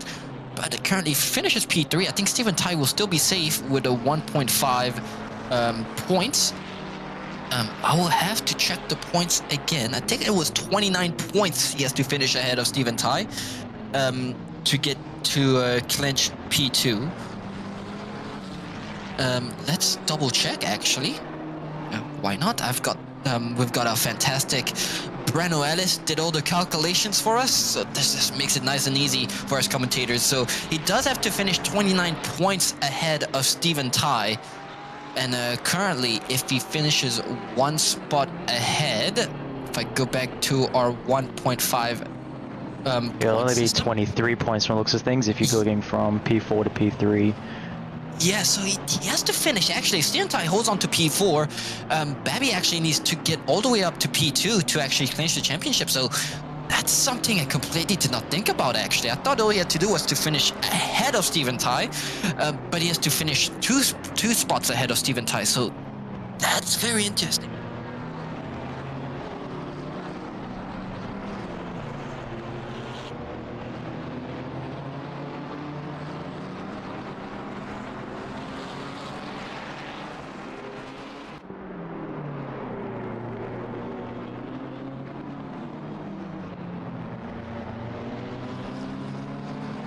Okay, so we've got some insider information from our friend, fantastic cameraman. There is also quality points, so having the fastest lap definitely does help. And if he does get the fastest lap, he'll get 4 points. And actually, if he gets the fastest lap, and he also gets quali lap points. So if he gets the fastest lap, plus he finished top on quali, he actually might only have to finish ahead of Stephen Tai. I'm going back on my words now. But thankfully, Mr. Glenn Germain to the rescue with my fantastic maths, and apparently getting points from quali that I did not even think of, and the fastest lap. There is still a chance that if he finishes ahead of Stephen Tai, might just be enough to get the championship.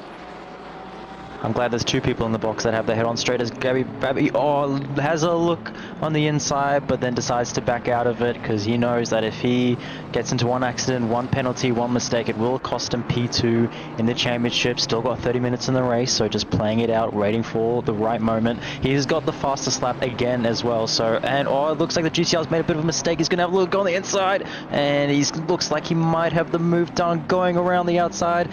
Yeah, and he looks like he's just about done it, swooping around with the long left-hander, and he has done it, finding a lot of pace and grip in that McLaren. He is flying. It's going to be interesting with 30 minutes left to see where he ends up. And we have a mistake in the grass. Again, getting an oversteer in the same corner that he had last time, and that is exactly not what you want, as he runs into another wall, and it's looking like Harry Smiles completely wrecked his BMW, and he's returned to garage. That is race over pretty much for Harry Smiles, unfortunately.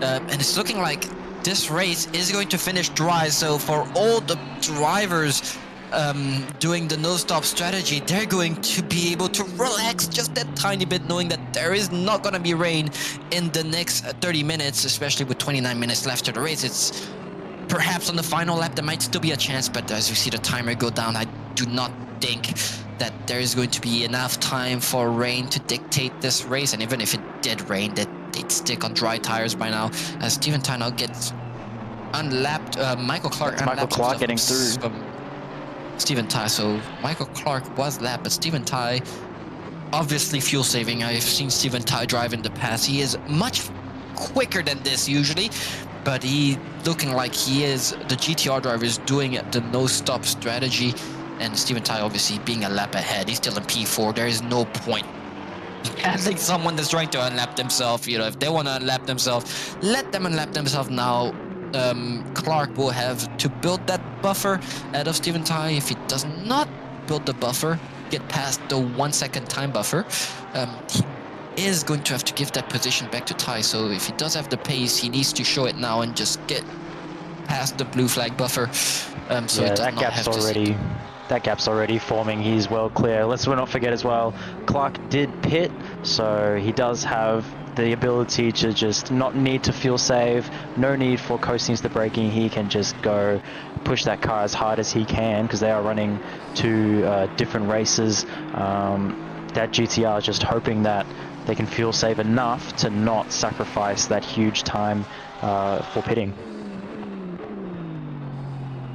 About pitting, we've got what is it? Steven Tyler, number 230.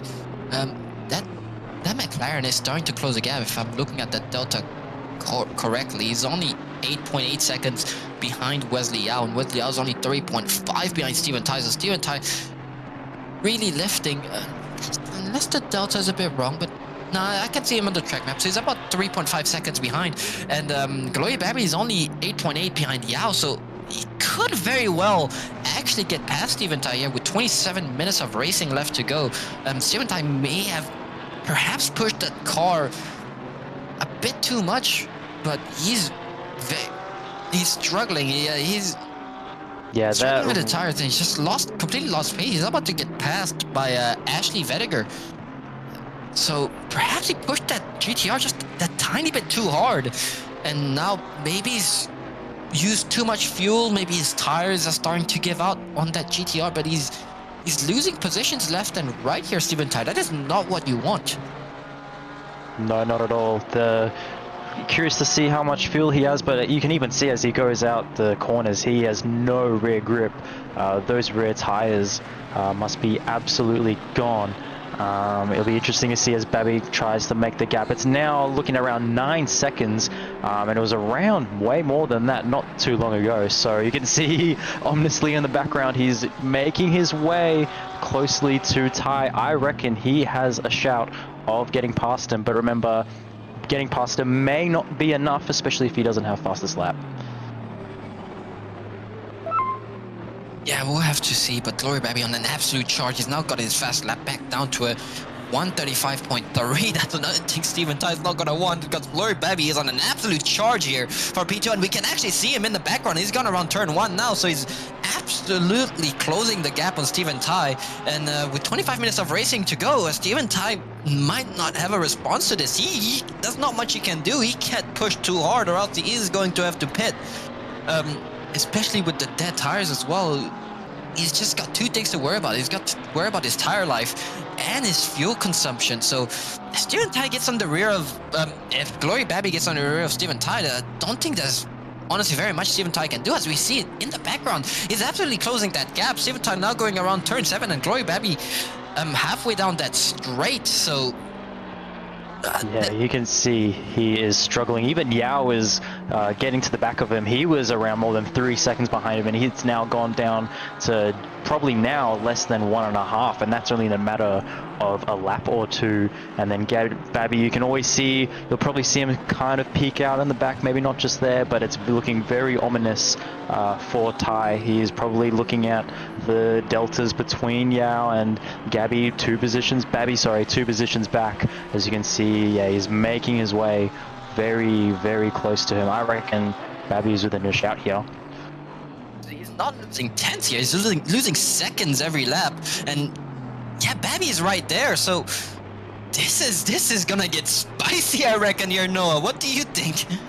I think if the Porsche of Yao as well even looks to, you know, make an effort or two to get past him, and the Tai defends, that's only going to help Babby even more, because any time that Tai is going to use to defend his position, that's just going to allow Babby to make up even more time, which he's already eating away bit by bit. As you're saying, it's pretty much seconds, if not more, lap by lap. So Babby's probably hoping that, yeah, Yao's probably licking his lips as well for maybe a podium position, if he can also keep Babby at bay. It's almost a three-way race, so that's assuming that Tai can actually hold on with his tire and fuel load at the moment.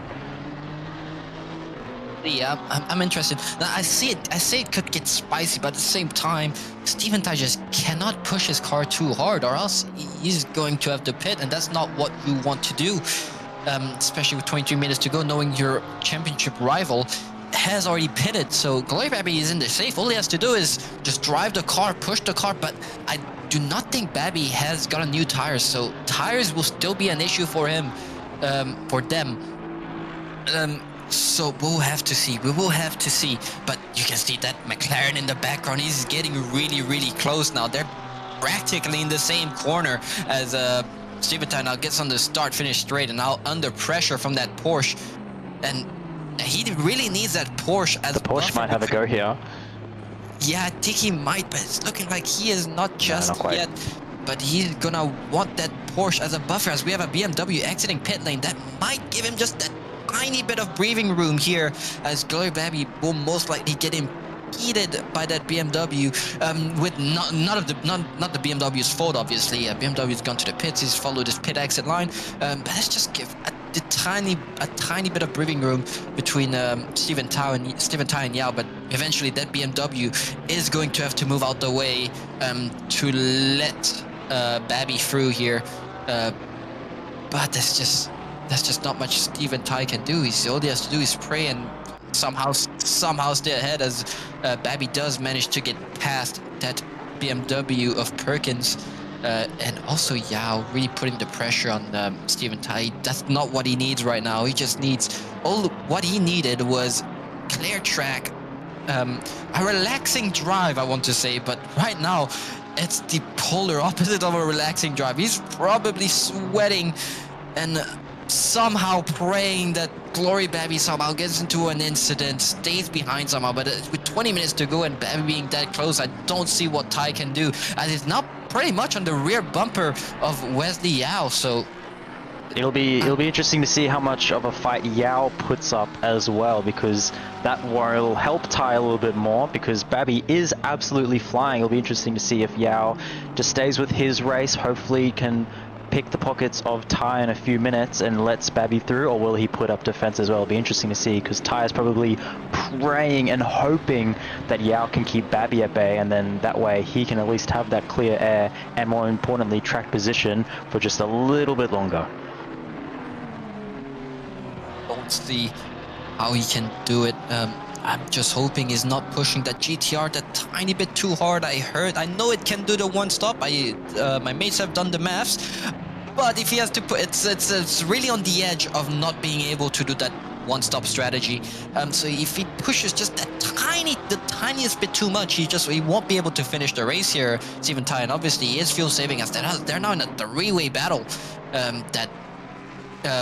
Between Ty, Yao, and the Porsche is looking like it's going to go, and the McLaren manages to go around the outside. That's going to be huge. And is he going to dive this? No, he backs out at the last second. But crucially, he has made that one place. Yao missing out a little bit. But we have Babby now lining up for one of the more important positions, and this could potentially be the battle for P2 in the pro class.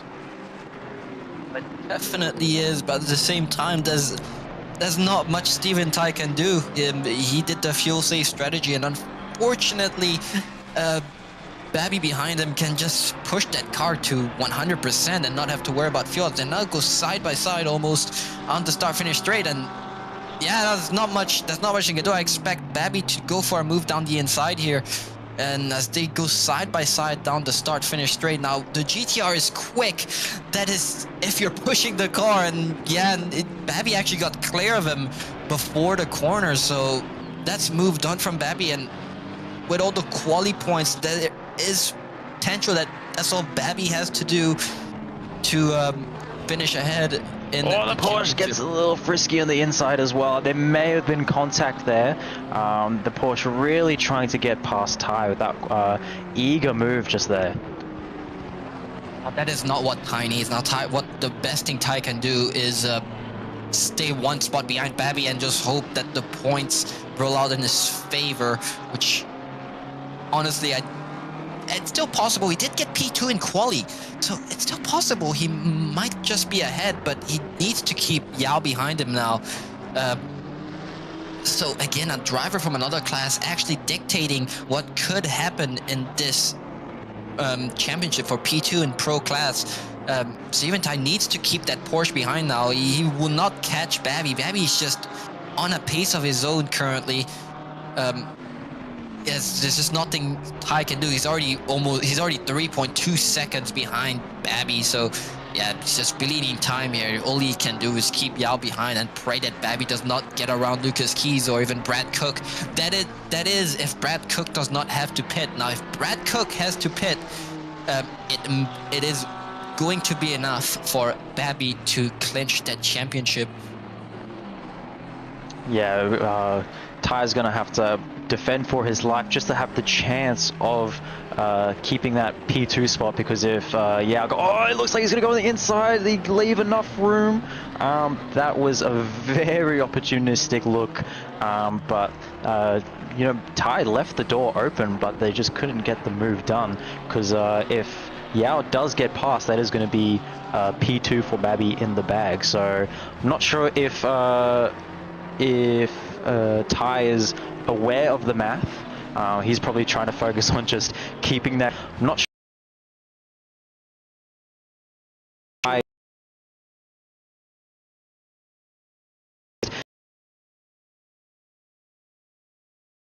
But yeah, because if Yao gets past Ty, that is going to be P2 for Babby in the bag on points and position alone, let alone with fastest lap and qualifying calculated for as well.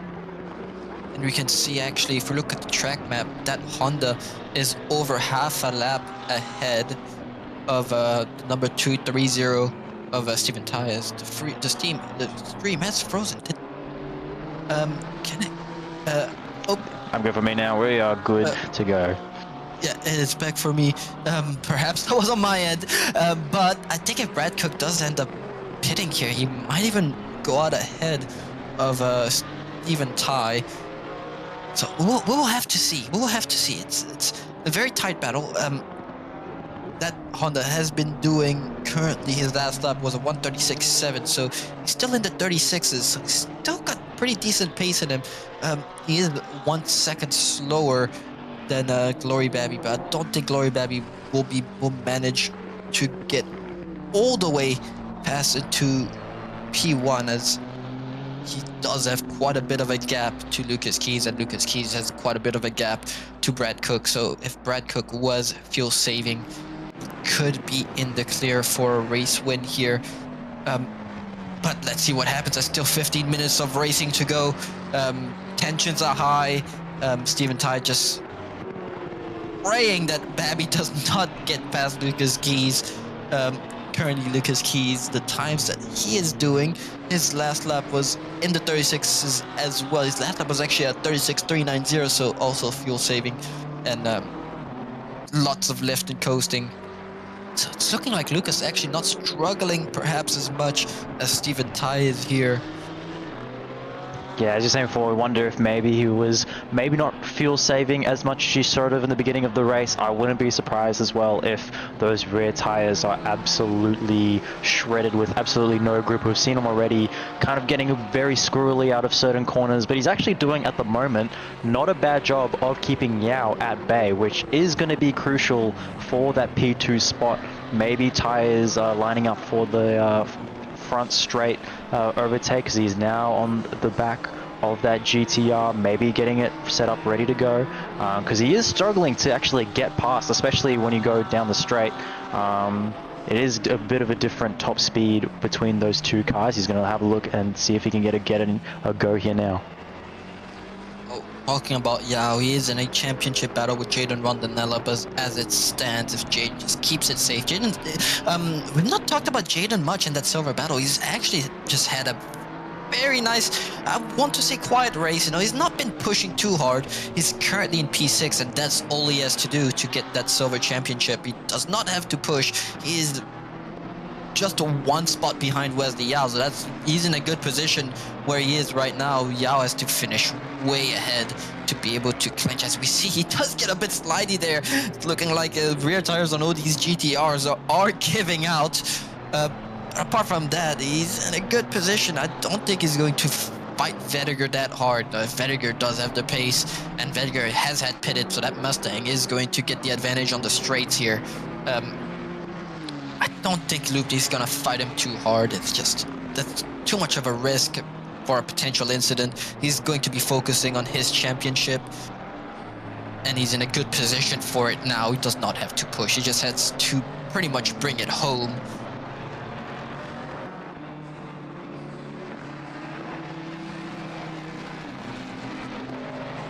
but yeah, we'll see what happens here between these two. Vediger really on the rear bumper of that GTR. It looks down the inside here, and that's a bit tight. That is not what Rondinella needs, and does not want to drive on the grass too much with these worn tires. Now, that's another risk. Potential risk is the potential for a puncture.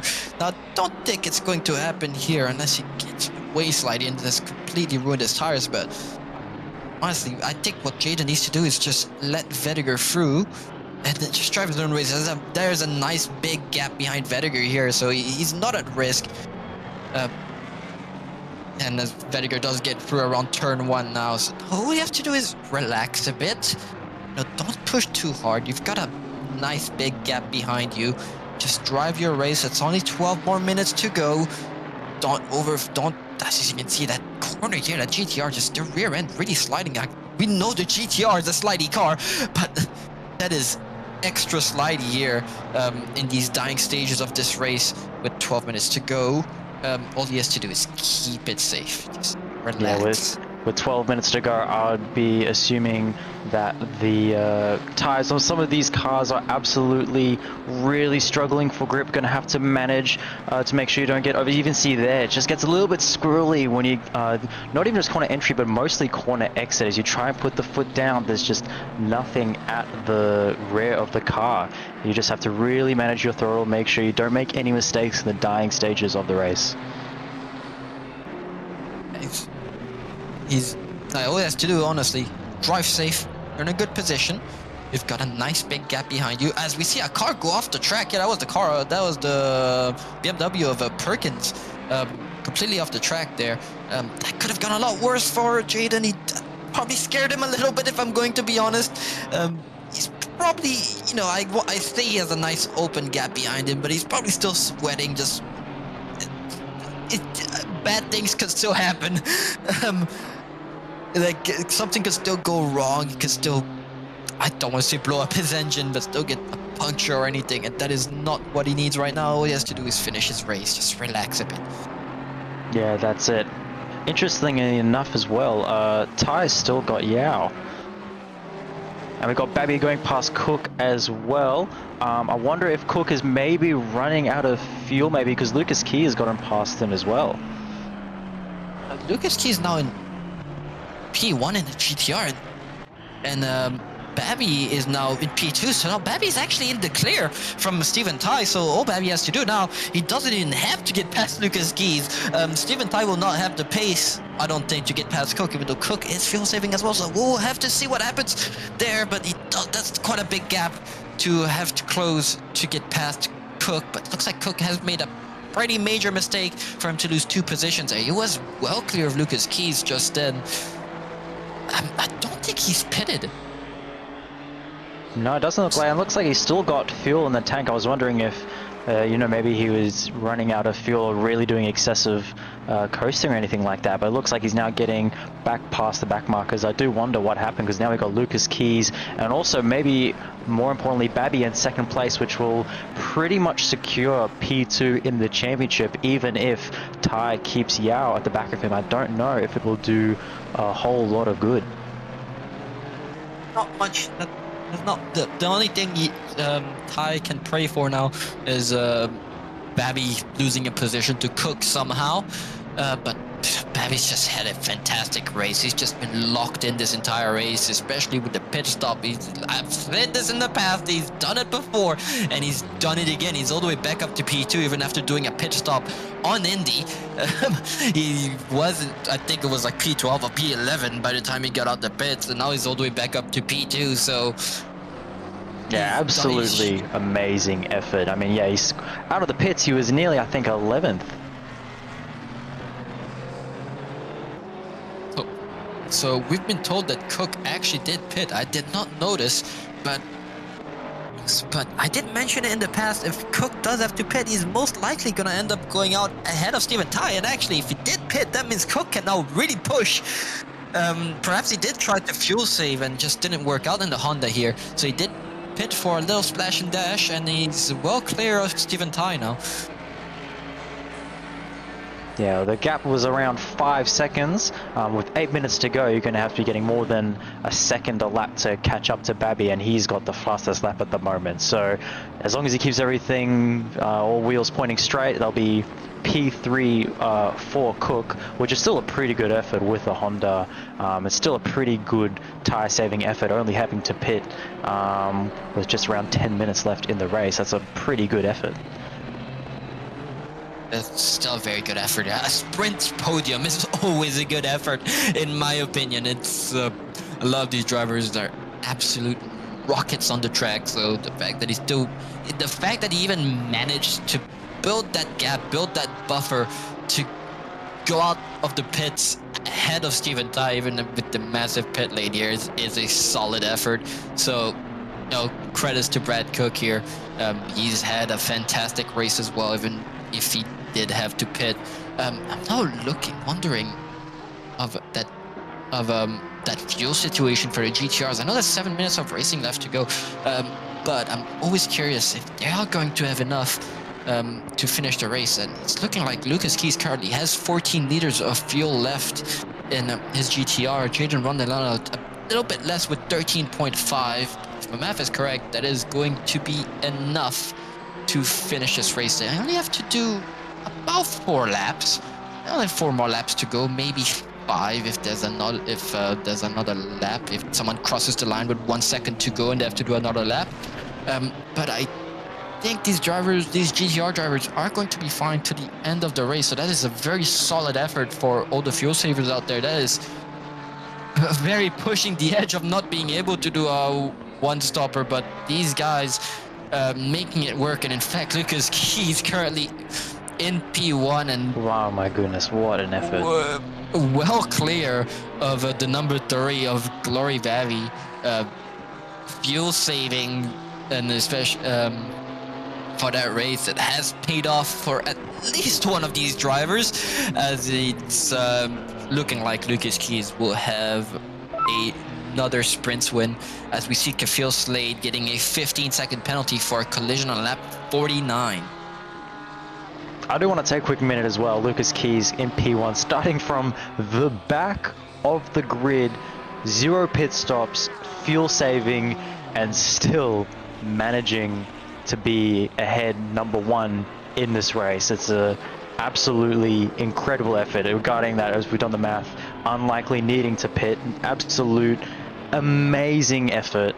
I mean, it's one thing to do, your fuel saving, but then to also be quick as well, and not only quick, overtake cars and then become, top spot in the race is an unreal effort. Fuel saving is quite a bit of an art that I have not managed to figure out myself, actually. The fact that these drivers can fuel save and still have insane paces just mind boggles me. And now Steven Tai is under pressure from Wesley Yao, but even if he was ahead of Yaos, they go side by side here. Is he going to make it sticky? He goes onto the grass. He's going to have a look on the inside. The GTR with a little bit more power, not getting in the grass. It's going to be very nip and tuck. And we also even have that Ford Mustang even trying to get on the action as well.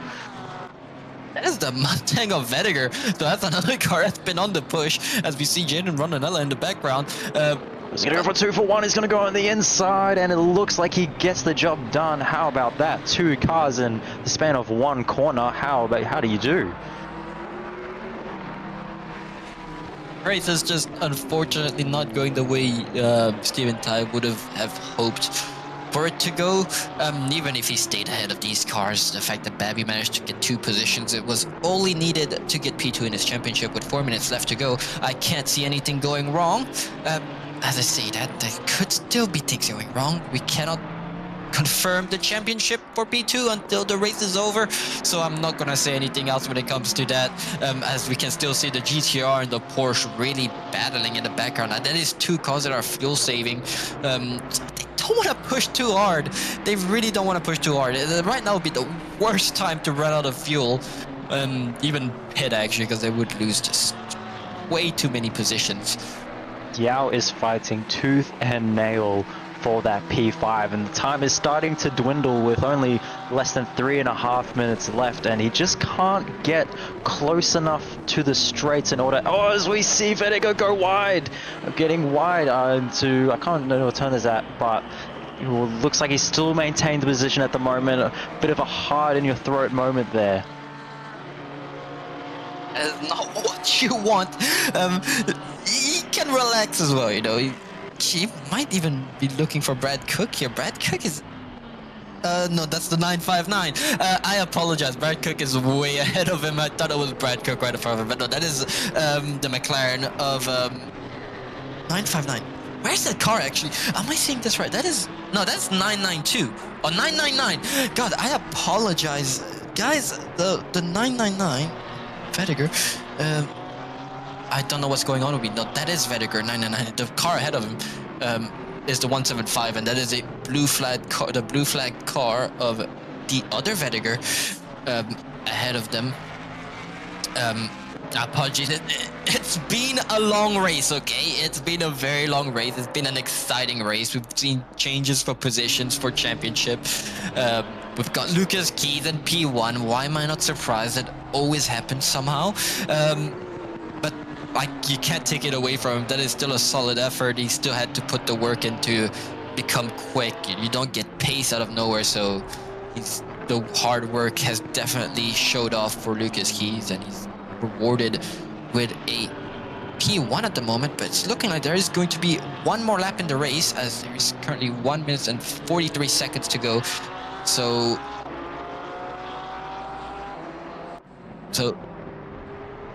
he is currently 30 seconds ahead of Babby, so he's pretty clear. But currently that GTR has only, they're very, very tight on fuel actually. He only has 5.9 liters of fuel left, so it's really on the edge. It's gonna be enough, thankfully, but only just. So it was really tooth and nail to whether that car could do the one stopper. Now I'm very curious about Steven Tai. Jaden Rondanella has just crossed the start finish with 5 liters to go, and he's actually going to have to do one more. So I think he's going to be able to do it, but only just. He's going to be under a liter of fuel here by the end of the race, Jaden Rondanella. As I see currently Lucas Keys crossing the line, and he's going to be clear of that no stopper, but now he can really push the GTR. He doesn't have to, but he can't. He might even try to take the fastest lap. I wouldn't be surprised if he does, now that he knows he's in the clear. It's the last lap. You can start pushing. You've got 4 liters of fuel left. No worries.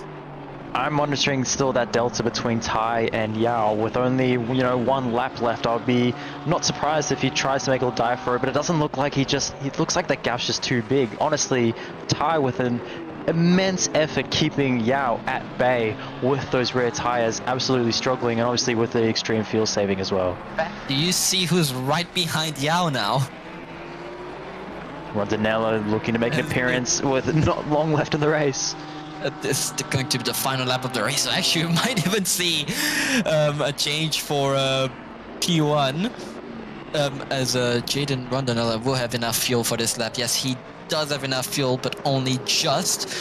So now he might even start pushing the GTR and try to get around with the. And I'm very interested in this battle because I know he's got that championship now. But, he wants to win the class, it's in the back of his mind. He's probably like, I could still get P1 and silver still in this race. But that's just more bragging rights for Jaden Rondanella here. And I wouldn't be surprised if he tries to go for a move here. Yeah, we might be getting a 3-way battle for the finish here as Lucas Keys finally crosses the line to finish the race. Babby still with quite a gap between Keys and P2 with a solid effort from both those drivers as they're all looking nip and tuck as we're getting into those last few corners. It'll be interesting to see if anyone makes a little cheeky dive bomb at the end of the race, but it's all looking like they're playing safely for now, ball playing nice. Yep, I agree. I don't think he's going to do for a last corner move at the same time. The last thing you want to do when it's the last lap, you're at the last corner, is to take each other out. That is not what you want to do. As with Lucas Keys pointing the wrong way as he just passed the finish line. That's just Lucas things, honestly. There's nothing I can comment. He's a bit goofy like that. I wondered if he reversed down to the finish line. I wouldn't be surprised if he did. I find it amusing. I wonder if the stewards might have a little something to say about that. Even then, it doesn't matter. He was winning the championship either way, and it's looking like Yao just manages to stay ahead of Jaden Rondinella. Unfortunately, he does. However, he does get the win for silver, but unfortunately it's not going to be enough to clinch that championship.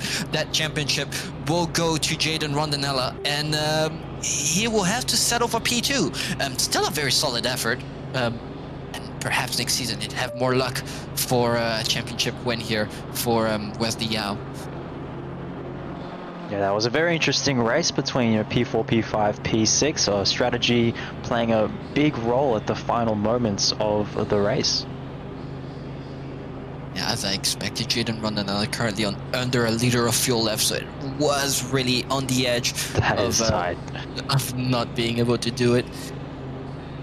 But that was still very good effort. He's got a very well-deserved championship. He's been driving very well, Jaden Rondinella. He did not have the greatest start of the season. He got involved in the big Spa pileup. The fact he still managed to win the championship just shows the kind of driver he is. So he's definitely got rewarded after this race. I think he can relax a bit now. It's okay, Jaden. You've done it. Got it. No, I'm sure he'd be very proud of himself. I mean, he only had to keep the car on the straight, but regardless, still a mighty effort from really all the drivers this season. Right, yes, we now have our scoring for this race. So in first position, because Lucas Keys with a fantastic race himself, followed by, apologies.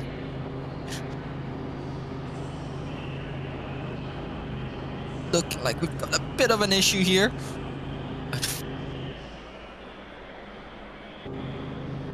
It has gone over, so now I can do my timetable.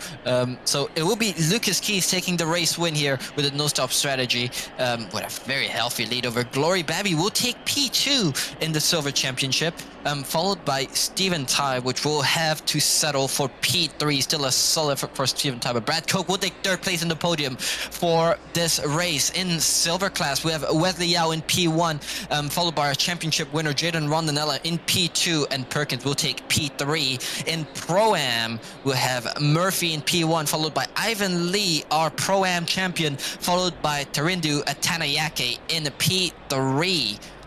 Our AM class, we keep Michael Clark will take P1, followed by Vediger. I think Vediger still got that AM championship, followed by Byrne in P3. But anyways, we'll keep it short. This was a split yellow for season 21 of the Octane Online Racing Championship. I will send us over now to split green as we are on a very tight schedule. Thank you very much. Thanks, guys. Thanks for that. Great job.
Good evening, everyone. Welcome back. We're here for the final round of the 2021, the 21st season of Simrigs Sprint Series here for Split Green. And we're looking to finish things off here at the Indianapolis at the Brickyard. I am Cameron Fisselthwaite. I'm joined by Aiden Squires, and of course we still got Glenn on the cameras as well. Aiden, how are things? Yeah, I'm going all good. Looking forward to the race tonight. We got 1.5 hours of racing around this Indianapolis road course. Going to be very interesting on strategy, as we've already seen demonstrated by Split Yellow. There's going to be a variety of people running the no stop and other people trying to do the one stop as well. The temperature is not too high and the track is green and there are some clouds, so I'm sure, like everyone, I'm hoping for a little bit of variability in this race, maybe a rain shower or two to spice things up, but yeah. Yeah, absolutely. Unfortunately, we've had to skip right to the race, as unfortunately qualifying has already been done and dusted, but it is going to be Luca Giacomin, a familiar name at the top of this split in particular, but also in generally here in Octane Online Racing. But also we got Fraguria. I apologize for the mispronouncing of the name, and definitely looks like, based on his position, he's not representative of the AM class. And then it's going to be Debiano Ferklin who's going to make out the top three. I'm not seeing our champion potential. Actually, I'm not sure if he is. There he is, Amiral Naim. He's actually all the way at the back. He's got quite a lead, but I don't think with the 1.5 scoring, I don't think he's actually taken the championship yet. He could lose it. Has Breno done an analysis on this? We'll have to go check. I'm sure he's written up a wall of text.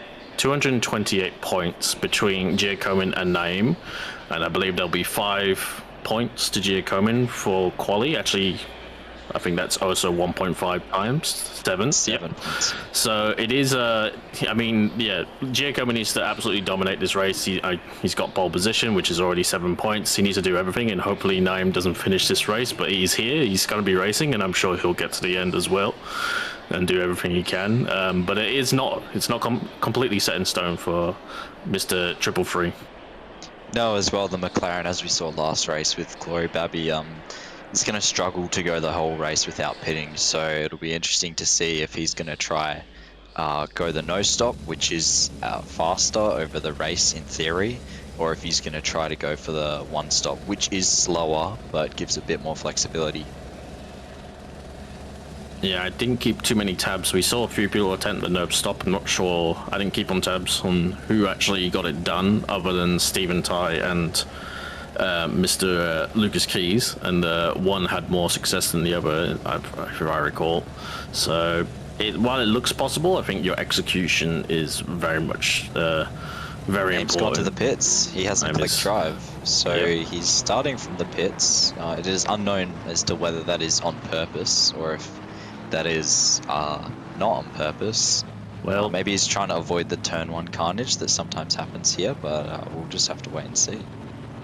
unfortunately, it's probably not the most sporting thing, but he does. I think he still gets points based on the amount of attendees for just showing up, and even if he doesn't actually complete a lap. So it'd be a bit anticlimactic from Mr. Naim and for us as the viewers and commentators.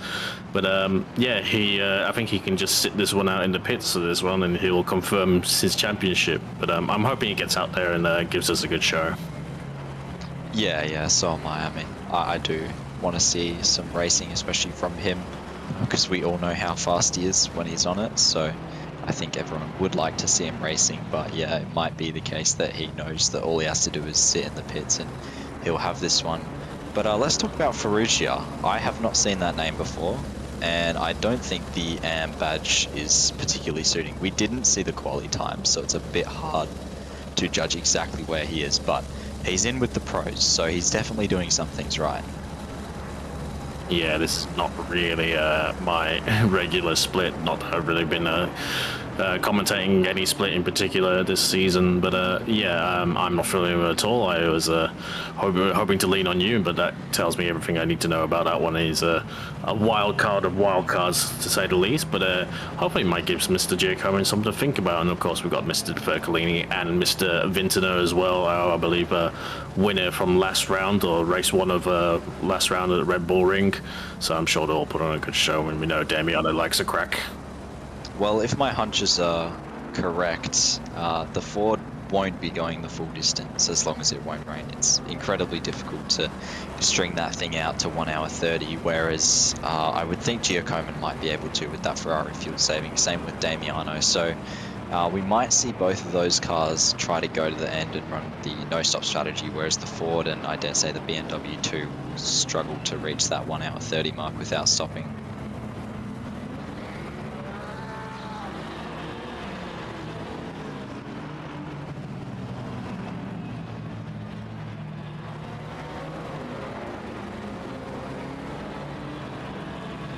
Yeah, it's all a bit up in the air right now what Mr. Nine, whether he is trying to one-stop. To be honest, with the pit lane, it's how it works here as well. He's not really avoiding any carnage at the first corner. He's avoiding any carnage for the whole first sector, because that's what most of the field will be through before he actually ends up getting out on track. Unfortunately, with the nature of this pit lane, but we're going to be ready, and green flag has already been waved here at Indianapolis, and it's a good even start between Giacomin and Ferrugia, with Fercolini as well, with a little bit of contestant from Jack Miller. He closes the nose off a little bit, and thankfully that one saw him coming as Ben Barker in the Ferrari goes in between him and the BMW, but it looks like Ben Vitter is going to hold on to P4 right now, but it's going to be a bit of a wide slide from Ferrugia, and Damiano takes the lead, and he's going to find the grass, and hopefully he doesn't end up a spin round as that's awful dive from Ben Barker, send. and surely going to get undercutted back from Ben Vittner, as you can see there. Yeah, that was very optimistic from Barker. I dare say he'll lose more positions than he'll gain doing dives like that. But as they filter through, I haven't seen any yellow flags yet, so that's always a good sign. This turn one can be pretty chaotic if people go for some difficult moves, as we see a Mustang alongside the McLaren of John Rad going That's Ferrugia. down into the...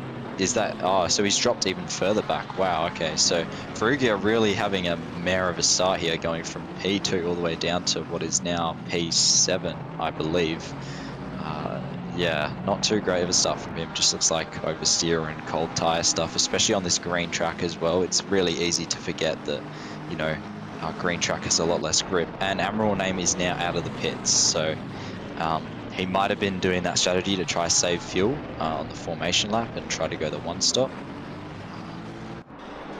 Yeah, potentially, but I was kind of, I was saying tongue-in-cheek where it'd be a whole sector behind, but it looks like it actually is the case, so that's I'm not sure you're really saving much fuel by doing that one, to say the least. It's not ideal either way, but I think he's here just to make sure he secures his championship, but hopefully we'll see him come through the field a little bit.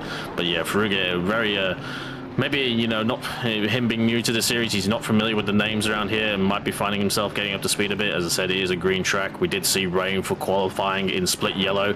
I'm not sure what conditions we had here in split green, but yeah, see a position there between Ben Piper, looking like he's getting up the inside of Andy Bishop up into the silver honors onto P8. But see what Ferrugia can respond with. If he clearly has pace, but we shall see what happens. Yeah, and Miller seems to be the big winner out of this. He's up into P5, so clean start from him too, doing excellently for the Pro-Am squad. And he's now trying to get on the back of David Barker in the Ferrari, so I dare say that Miller, if he can keep this sort of thing up, he might be worthy of a promotion up to silver for next season. Yep, and hopefully... we're all happy for anyone to come and join us here racing. Hopefully, I imagine we'll have season 22 details not too far away, I imagine, but we'll be continuing on. We've got Enduro series running right now, and I believe the next round will be August, so a little bit away, but we've got our next Enduro Zolder 8 hours on the 12th of July, not too far away. So get your teams, get you ready, get your entries and sorted, your livery sorted, everything you need to, and join us for 8 hours of pure madness around one of the smallest tracks.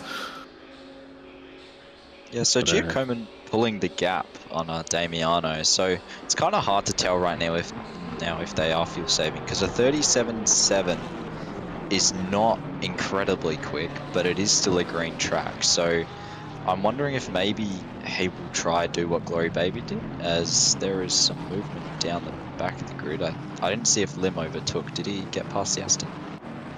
I'm not too sure. I would be the wrong person to ask in that one, but yeah, I'm just a point on the strategy chat. I'd be surprised if many people will actually I didn't see a lot of success ratio of people going through it. But that said, it's very hard to determine whether people are actually trying to do the zero stop. But considering only a few cars for certain got it done, I dare say. I think I'm a big big believer in go with what you know.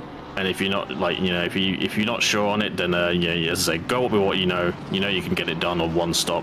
This place is very hard on tires as well. I think we saw that would happen with Steve and Ty. The front left takes a pounding around here, but it looks like Ferrugia here, back to split green, is a little bit under threat from the Mercedes of Benjamin Piper. Yeah, as you said, I mean, my sources have told me that you need 2.1 a lap roughly to make it all the way, and there are a fair few cars that can do that on the fuel-saving maps like the Porsche, and I'm pretty sure the Merc can too. I'm not 100% sure about the Ferrari. Maybe someone in the chat can inform me on that, but yeah, I mean, the Ford obviously not. He's going to be, and also the Ford's tires aren't particularly great at saving, so after an hour and a half they will definitely be done, as there's movement down the back, in the back of the picture. That's Darrell Lim under threat from the Aston Martin of Ben Oliver. Darrell Lim going deep on the brakes, just holding his position as so watch Mateen coming around the outside as they go side by side through turn 2, and that also invites Chris Atkins, I think it is, into the fray just behind them. Yeah, quite an opportunistic move, I have to say, from my team, but I did like it. It was something I would go for as well, as he kind of was all focused on trying to get the move on Darrell Lim, kind of slowed himself up on the apex, trying not to, go into the side of the Ferrari, and that allowed the McLaren to make some good headspace. And it was very touch and go which one was going to come out on top there, but it is very ebbing and flowy, the first sector, and I think that's what we saw really for what Ferrugia struggled with. He kind of got a big slide out of the exit of turn 2, and it just set him wide on the exit of turn 3, and everyone was just started coming through. So it's like we saw in split yellow as well, if you kind of get offline, if you kind of get out of rhythm, you tend to lose more than one position if there's a pack. Yeah, the field's starting to spread out a bit. Obviously, Giacomo's now got 4 seconds on Damiano, so it does seem like Damiano's going to try go for the no-stop, as you would in the Porsche. And further down the grid, it looks like, oh wow, that's Darrell Lim on the grass. He's going to try hold it down the inside against Mateen. They're going to go side by side through the second last corner. As they sweep around. Yeah, he's going to lose out on this sweeping right-hander, which goes onto the oval. However, he will be in slipstream of this McLaren going down this very long straight, and that Ferrari does have pretty good top-end speed once it gets going. So we'll see if he'll be able to put a move on Mateen as they come down into turn 1. They're going to hit the brakes hard just before the 400 board. Slow the car up as Mateen takes that deep line, maintaining the speed through the corner, and just pops out ahead. However, he is going to be compromised for the second part of these corners. As Lim sneaks down the inside, very nicely done move, as very well placed on the car, no contact, and as they stay side by side coming into the hairpin. Oh no, Mateen's put his car out in front now, so Mateen has secured the position on Lim and is now through into P11. Yeah, some very good driving from both drivers there, but Mateen getting a little bit squirrely through that corner and might have lost a bit of momentum as well, but it was good driving, good fair racing, good opportunistic driving from the Ferrari as well, trying to get the position back. Obviously, losing a position sometimes worries. Some drivers tend to, might lose their head a little bit. They try to do everything to make up the position they just lost, but that was all well and fair from my book. And looks like Mateen is already starting to ebb away a little bit, and hopefully Lim can kind of find the feeding a little bit, because Atkins and Tanner look pretty quick as well, as Ben Wittner now under threat from Ben Barker, and Ben Barker's going to have the inside for the last corner, and looks like he's going to have this well and done, but he is going to be subject to the BMWs in his slipstream down this straight. It's it's not the longest of straights, it's not the shortest of straights.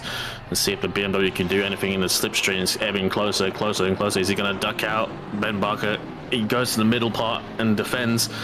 Not sure if Ben Bittner was really kind of going for a position either. Sorry, I keep calling him Ben Barker. There's a Ben and a Barker, but it's D and a Baron Barker. Yep, and it's getting a little bit carried away with myself there. But Ben Bittner losing a position, which I was quite surprised, because it looked like he was on the back of Damiano Ferklini from what we last saw. Yeah, I was wondering how Barker got past. It must have been done in the final part of the lap as you come onto that other banked bit. into the right-hander, or the 90-degree right-hander. So see if we can get a replay of that, because as you said, yeah, Vintner looked pretty comfortable sitting behind Damiano where he was, so there might have been a mistake or two as part of that. Yep, and as I said, they've got the two Porsches as well, Ferkelini and Miller holding down 2nd and 5th respectively, and we talked about, you know, cars potentially doing the one stop and the zeros, like the no stop, and you know, it kind of does come down to the fuel consumption, but a lot of these cars do have varying levels of fuel tanks as well, and I believe the GTI is one of the more favorable ones. I don't know specific numbers, but I've heard also the BMW and the Ferrari potentially have the tanks on the smaller side, but needs a clarification. But it's all of the many factors can determine your race, and I'm really not sure if Giacomin's definitely going for the fuel saving strategy with the purple laps he's producing. No, I think we're seeing a kind of recreation of what happened with Gloria, as we see a replay of Ben Vintner just a little bit wide to that very tricky right-hander where you have to cut basically most of the corner, which is going to allow Barker to get the run. I'm guessing Barker's just going to send it down the inside as they come into the right-hander.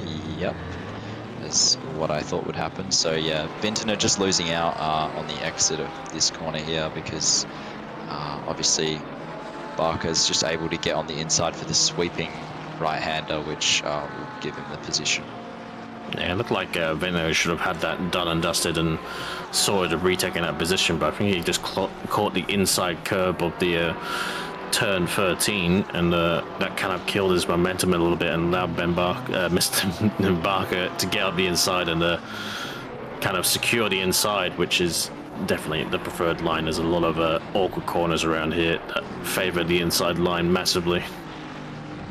You can see Darrell Lim here still with Atkins and Tanner on his heels, and they're all going to miss. Who's going to make the corner, and eventually do, but somehow still in their respective positions. But it looks like we've seen a few people very close. Yeah, just almost right on top of each other, basically pushing each other through these corners. The Aston just bouncing on that curb up and down those. I suspect he's using some main dampers as he looks down the inside. Yeah, they're all just kind of taking a semi-defensive line, just trying to... Oh wow, as the Aston gets loose on the entry, maybe scared away from the McLaren. I think that's Tanner going down his inside, which is going to leave him vulnerable to Izzle as well on the exit here. Once that McLaren gets in the draft, it is fairly quick as well. Yeah, it's quite bizarre as he looks to defend from Izzle and hopefully doesn't make too many decisions on which way he's going to go there, because it looks like it caught the McLaren a little bit. But yeah, it was a bit weird to see him make a movement there. I suspect he kind of clipped the grass on the entry, preparing himself for turn 13. You do want to kind of swing out as wide as you can and straight line that corner, because it's all pivotal to getting the best run onto the straight. But dare say, I think he would have caught the grass swinging over to the right side of the track. But unfortunate for them, and yeah, it looks like Darrell Limp now has to worry about Mr. Jay Tanner. Yeah, as Izzle is side by side with Atkins coming through the end of the first sector, coming down onto the small straight. It's going to be a drag race between Aston and McLaren. I'm not actually sure who would win that, but the Aston is going to maintain the inside into the left-hander. Sorry, I don't really know the corner names here, or the corner numbers here. The track maps are a little bit off for this exact layout, so it's hard to find them, but they come through into this little chicane section on the back of Sector 2, and the Aston has just pulled out a bit of a gap now against Izzle, so Izzle won't have that same slipstream as Luca Giacomin is going faster now. So yeah, it seems like he's just thrown out the strategy of fuel saving as the McLaren is on the grass. Darrell Lim is going to try hang it around the outside like we saw earlier, and yeah, so it seems like you're able to maintain a bit faster speed through that corner if you're on the outside, as now they run side by side down the main straight. It's going to be a drag race again. Just a little bumping as they head past the start-finish line, but they've sorted themselves out and they're going to run side by side into turn 1. Very heavy braking zone. I suspect the Ferrari on the inside will have the corner, yeah, as he is able to take that curb and take a better line through the turn 1. Yep, and doing a good job to defend there, but at this rate, I'm not sure if he's going to keep this up for the next 76 minutes at this, because it does look like they are showing a lot of pace, the cars behind, and unfortunately he's not making much headway into Martin as well. Obviously having to do a lot of defending, and if you have to defend, you're generally not going quicker, and it does lose you time. And thankfully we haven't seen too many incidents on this run down to, I believe, turn 8. We saw a few incidents in split yellow where people completely missed their braking zones here. And a few of these American tracks, they kind of, they obviously don't work in the metric system, so they tend to either have out in yards or to use corner numbers, not numbers, they use 1, 2s and 3s for their braking markers, or generally nothing at all as well here for when it comes to brake marker boards here at Indianapolis. So I think it's caught a few drivers out. It is a bit of a different kind of circuit, I have to say. And we see there, Darrell Empty's gone wide again, and he looks like he's he's fully lost the position there to the McLaren, and he knows it. He's gonna have to just settle back in and now have to worry about his familiar friend of Chris Atkins and the Aston Martin. Yeah, also something to note, Name hasn't really caught the back of these guys, so he must be running pretty conservatively on fuel. Just probably trying to do the no stop and just get to the end as Lim is going to pull out of the slipstream. Then, okay, that was a bit weird. I don't know if I would be doing that sort of he's gone off zone, and the McLaren has gone off the track, outbraked himself. I think he's going to rejoin the track safely, but yeah, that was a bit weird. He must have just completely outbraked himself. Yeah, maybe he was not too sure what the Ferrari was doing in the mirror, but it looks like the Aston Martin's gone ahead, but it looks like Ferrari's coming back down the inside for turn 6, and they're going to hold it around the outside, and it's going to be both side by side. Here to turn 7, it's going to be awkward coming onto the straight, but it's going to be the Aston Martin ahead for now. Yeah, it's surprising that Naim hasn't made much. He's slowly making headway, but he was pretty much a full sector behind. So he's had to make, even with the speed that Naim's going, and how much as these guys are holding themselves up, 20 seconds in probably 17 minutes is it's a lot. And to see Connor Atkins there, sorry, not Chris Atkins, Connor Atkins is really kind of going left to right, undulating the Aston Martin a lot, and be interested to see if those tyres hold up, if he is not going to change them.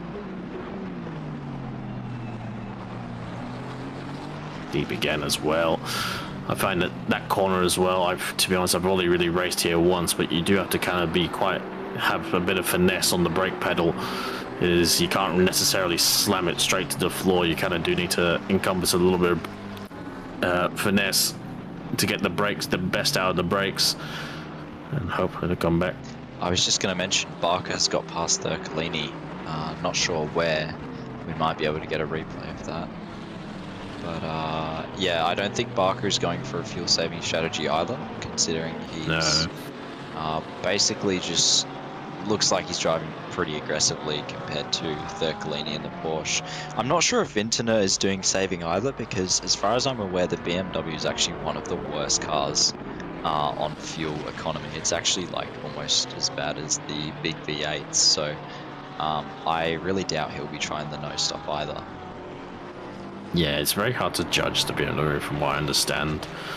Yeah, it's obviously Mr. Vintner likes his BMWs as well, as the only thing I've seen him drive in the LMU has been BMWs as well, hypercar or GT. But yeah, very hard to judge the BMW as well, I think. All over the place when it comes to the balance of performance that ACC runs, to say the least. And yeah, I'm not too sure, like, in terms of, you'd think it would be not the first use of engine being I believe twin turbo inline 6, but to be fair, they get a lot of good performance out of that engine as well when you consider the other cars on the grid. Yeah, honestly, I think if Thurcolini is doing the no stop, he could honestly win this race, because as we saw, Glory Baby had, what was it, like 20 seconds gap on the cars behind, and he still lost out to the no stop in the end. So I think we were talking about it before as well. You need somewhere around 51 seconds for a 1 litre stop, and obviously if you're going to take tyres or you're going half and half, you're going to need more than that, as we see Barker and Thurcolini. So I think the Porsche might be on a lower fuel map, and it's probably just going to completely die on the straight, and Damiano's just not even going to bother to defend against Barker, just let him go through, yeah. And I think I also saw a bit of lift and coast there from Damiano. I can't see exactly what map he's in because the replay tab is blocking it, but I would assume from his lift and coast he is trying to do the no stop, which would put him in a very good position to actually win this race. Yeah, but yeah, I think it's definitely on the cards. It's too early to predict. It's obviously a longer race than we're normally used to as well. Map 2, sorry to confirm map 2 as well for Mr. Ferklini, which is what I believe that is the fuel saving map, yes. Map 8 is the aggressive one, and map 2 is more fuel saving. I think it's in the Porsche, if I recall correctly, 1 to 4 is normal fuel consumption. Map 2 being a more linear throttle map. 5 to 8 are the full aggressive high fuel consumption, and I think 9, 10 are like your actual wet maps. So, but you know, normal fuel saving, I think, is a normal fuel usage in the Porsche is probably akin to more fuel saving like, in other cars. It's less than what I can do on map 2 in the Ford. So yeah, there's that, I guess. But they're also doing really well as we're looking, leading Pro-Am by a healthy margin of 5.3 seconds against John Rad. He is in map 1, so I'm gonna guess from what you said that's another fuel-saving map. But he is staying quite close behind Ben Vintner, I've noticed. So he doesn't seem to be going really that slow. I'm not sure again if Vintner is fuel-saving because, like we said, the BMW is quite thirsty, at least from my experience. So he's gonna be having to do a lot of fuel-saving to make that thing last. I have no idea about the BMW fuel maps too, so if anyone knows, no idea let us know. But it's hard to judge where Mr. Vintner's his strategy is right now. But Jack Miller, I think definitely in a lesser fuel saving map to say the least. But you see, Barker has gotten through, but he hasn't really steamed ahead. And you can kind of say for Giacomin, 10 seconds in 20 minutes, it is going to pay dividends in the end, I think, for the rest. And I think also the pace is going to maybe peter out a little bit. It'll be interesting to see whether those who stop, I imagine, will try to run their tires as well for 90 minutes and they'll just have a top up. I don't believe we have a minimum fuel refilling time. There's no minimum fuel, it's just whether you want to risk the 1 litre and risk the bug of it not refueling properly, or that's it really. Yeah, not really come privy to that bug myself, but I do hear it exists. 3 litres will generally keep you pretty safe if you are going to go for that strategy. In the end, it's only going to, I think it's 1 second difference between the two anyway.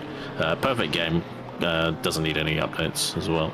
No, and of course the Indy pit lane is about the same length as an airport runway, so for me, I need subway surfers down the bottom to keep myself entertained while I'm driving through it, because it is like 40 seconds straight of driving. My Gen Z brain cannot handle that sort of level of non-entertainment, so yeah, extremely long pit lane just to annoy people even more.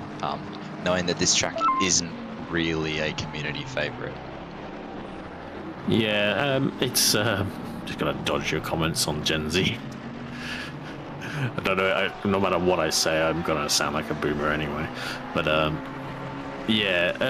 liked Indy until this whole last sector that they put in, frankly. I liked Indy GP, the original that the F1 guys used to run. I don't like the whole little twisty last sector that they put into this version, but that's my grumblings aside. It's an okay track. It is definitely not the best out of the DLC that it came with. I think everyone can categorically agree that is Watkins Glen. Does the GP track run the oval for the last part? Is that what you're talking about? Does it go onto the oval and stay on that, or does it originally this was pretty much exactly how F1 used to run it. A few changes here and there. They would have a bit more these weird chicanes after the mini back straight, but it used the banking originally. to just cut out that whole last section from turn 11 to turn 12, and it was fun. And but unfortunately, I don't think it would have mattered for GT cars, but it does use a different surface, the oval, and obviously we all know what happened in 2005. If you're old enough to remember. Actually, no, I wasn't watching it at that time, so yeah, you can look it up. It's pretty infamous. I would love to run on the banking in GT3s. I'm definitely not saying that just because I drive the Ford, and like I feel like it'd probably be one of the strongest cars. But running on the banking would change things considerably, I imagine. Yeah, running on the banking would be fun because then you'd like be able to get so much speed for turn 1. And it's quite a soft banking as well. It makes me think with GT, because there's a lot of downforce in these cars, but they're not huge amount. And I'm just wondering if some cars would be able to take it flat the whole way. The McLaren probably would. The McLaren probably would, yeah. I'm just more thinking of the barges that you and me drive, because it is quite a shallow banking, but I think you probably would get away with it. Maybe with a bit of dirty air in a particularly understeery car, maybe not. But who knows, maybe. We'll never know, sadly. Yeah, unfortunately. Credit to LMU in having alternate track configurations. Would have been nice if we could add that in this, but oh well. But yeah, and also kind of wild at IndyCar, they just cut out this whole corner as well. They'll actually just go from that last corner straight onto that mini straight with like this weird sort of very fast chicane. I would not know about the IndyCar layouts of this track. In fact, before we raced here, I had never even... Well, before we raced here, and I think it was like season 18 or 19, I had never actually seen this track. I kind of knew it existed, but I'd never seen it nor driven it. Because I don't think it is... Is it still driven apart from IMSA? What is... It's Indy have a road. Indy, they don't just come here for the 500. They also come here for a road course track, which is what this is. This is the road course GP. Anyway, yellow flag for car 49, which is Jeff Beaton. Looks like he's getting going again, but I think he may have spun on that very tricky exit that you basically slide the entire corner. That looking at that, he's probably nosed the barrier as well. We did see a few cars in split yellow suffer from that.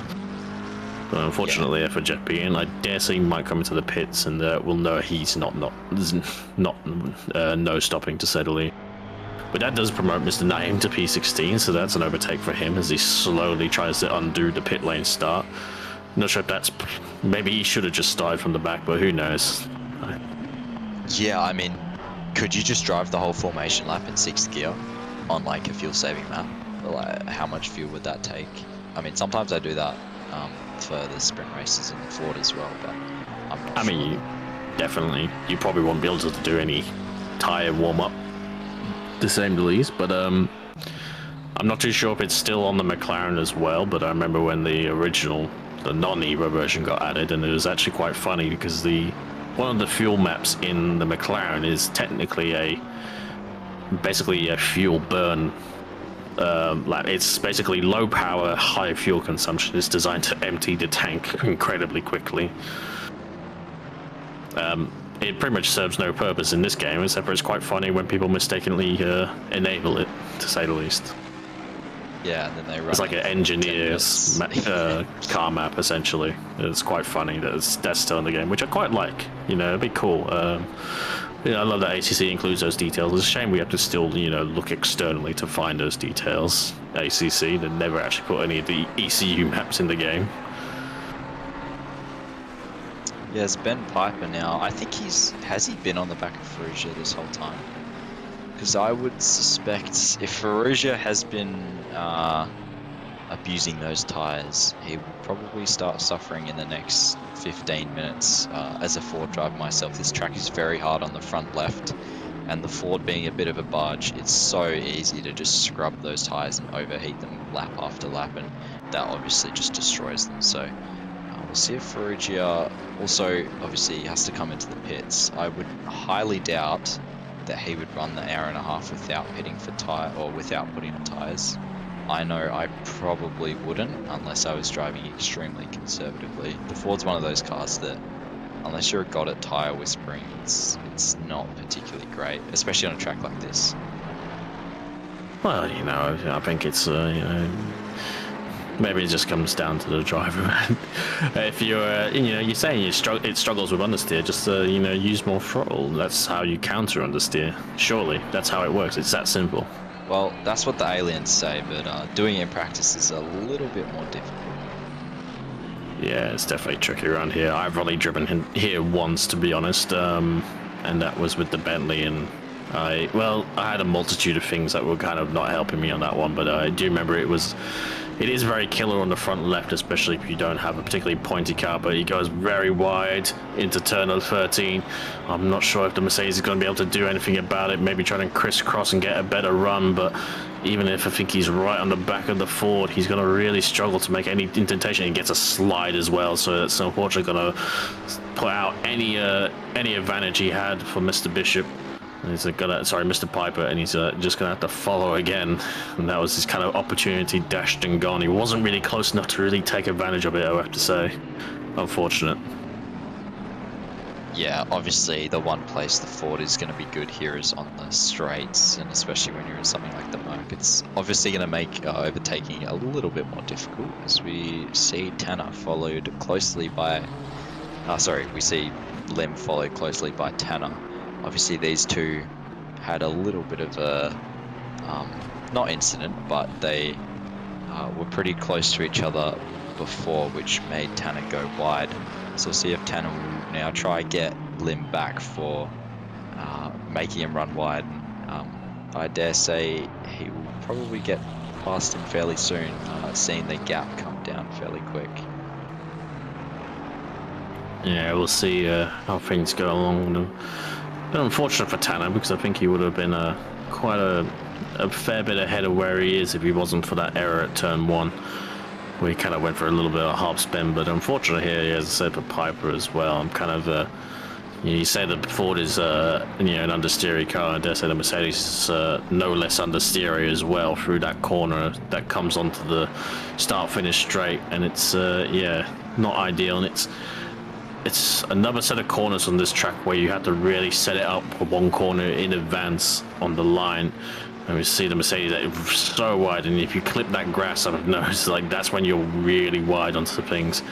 And you may be able to keep the throttle pins going through that corner, going wide, but you're just extending the line, you're just scrubbing more speed off. It's just a bad time, unfortunately. Yeah, we're back on board with Ferrugia now, still being just pursued by Ben Piper. I'm not sure what the Merc is like. As Piper is way wide through turn 4, so that's going to drop him back a little bit out of slipstream range, so we won't get any help going down the straight, but maybe he's just starting to make mistakes because he's close to the other car in front. I mean, I'm sure everyone that has driven will know that once you start getting close behind other cars, it's incredibly easy to make mistakes. So we'll see if he can get back onto the back of that Ford. And we now look at Andy Bishop, who is being pressured by Mateen. Bishop, quite a seasoned driver. I've seen him around for at least a year, so he definitely knows what he's doing. Mateen, I'm not sure about his previous experience, but definitely new to OOR. You see by his AM badge. But definitely still driving, needs a promotion. Yeah, I was going to mention that. Not quite driving like an AM in terms of pace. Definitely, he's running in with the silvers, so I would suspect maybe next year we're going to see a little class bump up for him.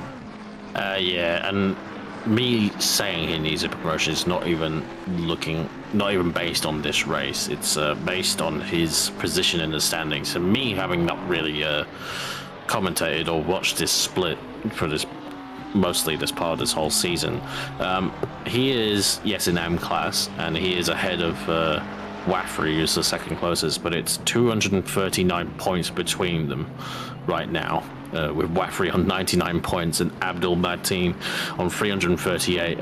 AMs don't generally score 338 points. He's only 100 points or so behind Jack Miller, who's heading up Pro-Am, who dare say probably needs a promotion as well, because Andy Bishop is leading silver right now on 498, so it's there's definitely a little bit of a few classes to be upgraded over the split of the seasons. But it is going to be a close fight, just to highlight Andy Bishop as well, because he is 9 points ahead. Oh, it was a big slide there for Jay Tanner up through that corner, and that's really not going to help things. But just to continue on, Bishop is 9 points ahead of Ben Oliver, and currently in this race 2 positions ahead. So he's looking to keep that sorted. I can't recall their qualifying positions right now. There's obviously that will be actually probably won't be in a factor if they didn't, you know, if they were not in the top 5, because only the top 5 get points for qualifying. So Bishop is looking to hold things off, but he needs to keep his current position. Needs to keep everything in a row right now, because Bishop, Ben Oliver will be there to capitalize if he does come a crop. Yeah, I also wonder if we're going to start seeing some of the pits come in within the next few minutes, or the next 10 minutes roughly, because it has been about 40 minutes, so we are slowly approaching the halfway point, which I assume a few of the cars are on strategy, or maybe up to 70% of their total fuel. But yeah, Andy Bishop just under pressure from Mateen here. Obviously, Mateen has risen quite a few positions. I do think he started a bit further back, did he not? And then he's gotten past Atkins and Oliver, as far as I remember. Yeah, I think he did qualify a little bit further down, but his race pace has been proving to be quite good as well. It's interesting to say, like, you know, it's still 22 track, 19 ambient, still only a fast track as well. Looks like there hasn't been much much rubber being put down throughout the session. I'm not sure if it maybe rained earlier in the race weekend like it did for Split Yellow, but yeah, it's still a pretty still somewhat of a green track. Obviously fast right now. Maybe get to optimum soon into the race. It'll make a big difference around here, because you know, you do kind of rely on that mechanical grip. Yeah, I don't think, if I remember correctly, yellow was more of the same. It stayed green for a very, very long time. I'm not sure if it might have actually also finished green. I remember seeing it about halfway through and it was still green. So I'm taking this all in note for tomorrow when I will be racing. This might be the one time where I actually want rain, because that means the Ford can go the whole distance. So I might be in with a shot without having to do a pit stop. But we see Izzle in the pits. He's just getting moving now, so he's been in there for a decent, like we said, 50 or so seconds or more, and name is now P15.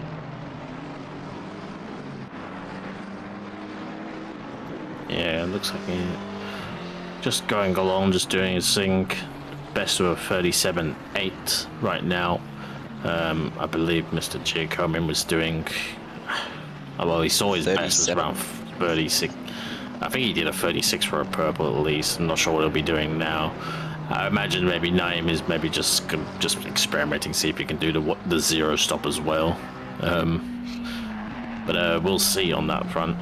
I'm not too sure whether not doing the formation lap really saved him a lot of time based on how much time he lost. But who am I to say, you know? Yeah, I guess we just got to wait till the end. So map 5, I'm not sure what that is in McLaren fuel saving terms, but he does seem to be. Let's watch him into this next corner if he lifts and coasts, because that'll give us a pretty good idea of his fuel saving. Yeah, so a decent second of lift and coast coming into the big braking zone, so I would say that he's definitely going for the no stop strategy. Yeah, difficult to judge McLaren when it comes to fuel saving. I think it is very spiky on the turbos, and you kind of got to short shift it, because it does actually have some decent midline grunts. At least when I last drove it several seasons ago. Probably completely different now. Who knows? I don't know anymore. Map 5 is race to map save map, even less power linear throttle map, and even lower fuel consumption. So not the lowest, but the second lowest when it comes to fuel consumption. Yeah, righto. So obviously he's done his calculations beforehand, like a lot of people here, I would assume, to just figure out if they can do it or not. As we go on board with Barker,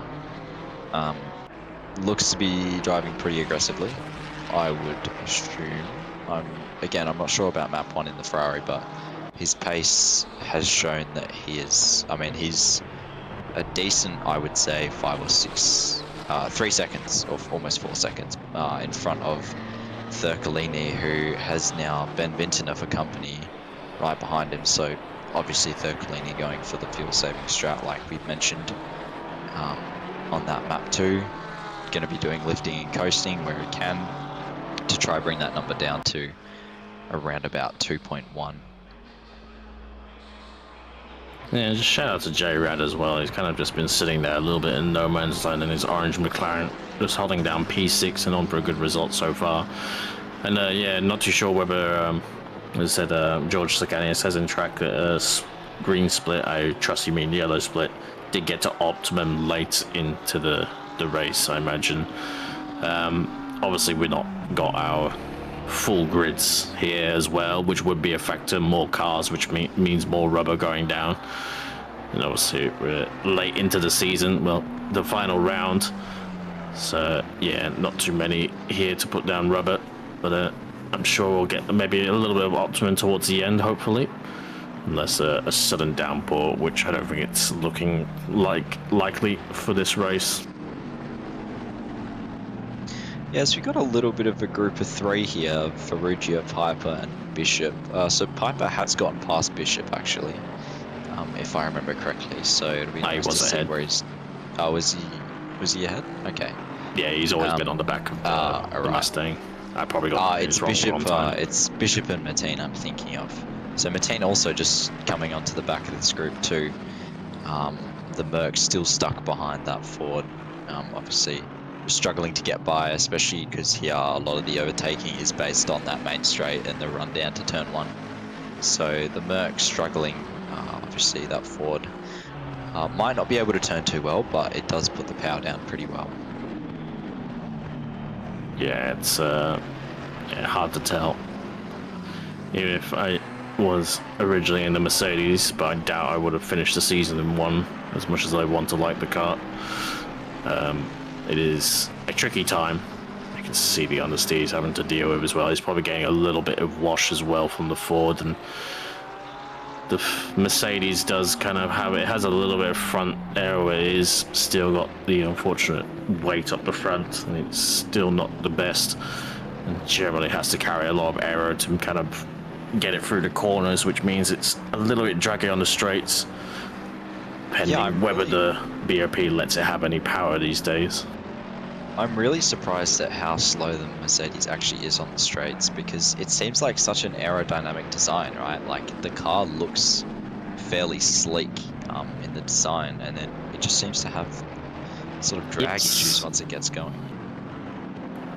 Based on, to go off my history, because I used to drive the Mercedes, and I used to drive the old Mercedes before we even had the Evo in 2020.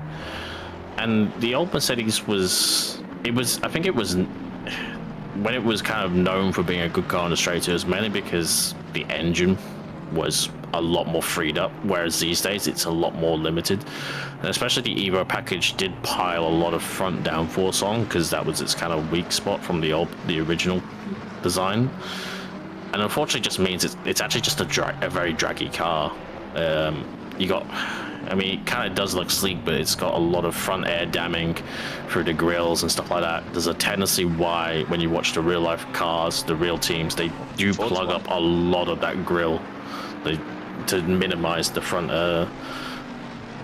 drag. And it's yeah, unfortunately it's showing its age a little bit, and sadly in this game, because what the few 1% can do, it tends to get quite a heavy paddling with the BOP. Yeah, I remember watching some James Baldwin videos of him driving it a few years ago, and he was absolutely rapid in that Merc. So yeah, as usual, the 1% are making life hard for the rest of us, but that's just how it is, I guess. The problem is it's not even that fun to drive, like to get the speed out of it. I think there's one thing of getting a car that's heavily BOP'd, and I think it's similar to the Audi, where it's yeah, to drive it on the limit to get that speed, it's just not fun.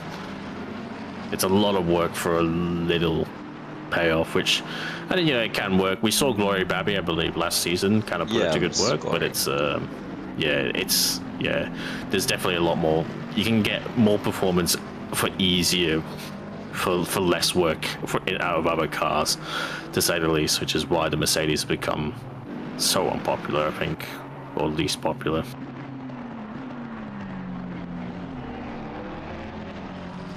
It looks like Mr. Darrell Lim and the Ferrari has fallen back, and Tanner is ahead into P13. Definitely, with the exception of P7, 8, and 9, and 10, a lot of the field has spaced out quite a bit. We do have Vincent still on the back of Colini, but we're just approaching the halfway mark. I'm surprised we, like you said, haven't seen any more stoppers. Maybe we'll see some coming along now if they are going to do the 50-50 split. Yeah, I mean, in theory, that is the fastest strategy on paper, but after factoring in traffic and stuff that's a bit more unpredictable, it's a lot harder to give a proper sort of number to those figures. Yeah, it's well,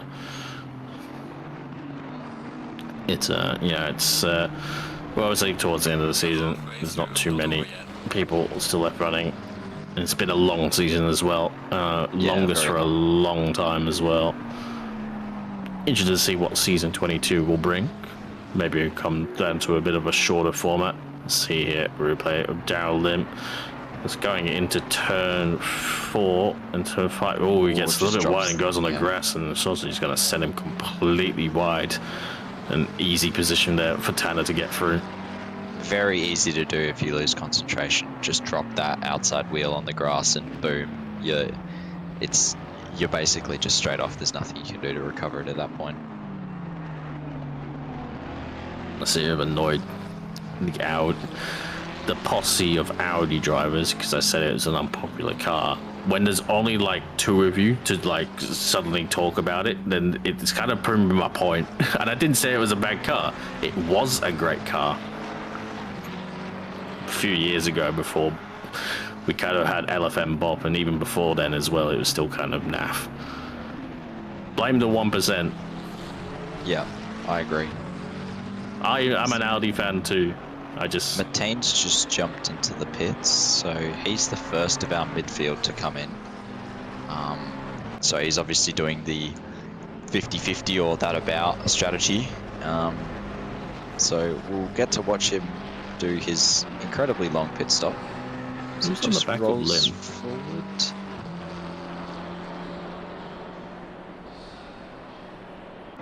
Yeah, we probably won't stick for him for the whole. Ooh. Yeah, there is a battle going on that is more entertaining. That's Piper and Bishop getting through on Stephen Ferrugia. So I have to grab a replay of that. Looks like it's a result of the sort of turn 1, 2, 3 complex. I'm wondering if the Mustang went deep or possibly dropped a wheel in the grass like we saw just then. And that has allowed the Mercedes and the McLaren to just sneak through. We'll 23 rads off, just right of the camera. Oh dear. Unfortunately, I was holding down P6 pretty well, but now it's going to drop down to P9. Not too sure what happened there as well. Oh dear, wow, that's got damage too. Yeah. Yeah.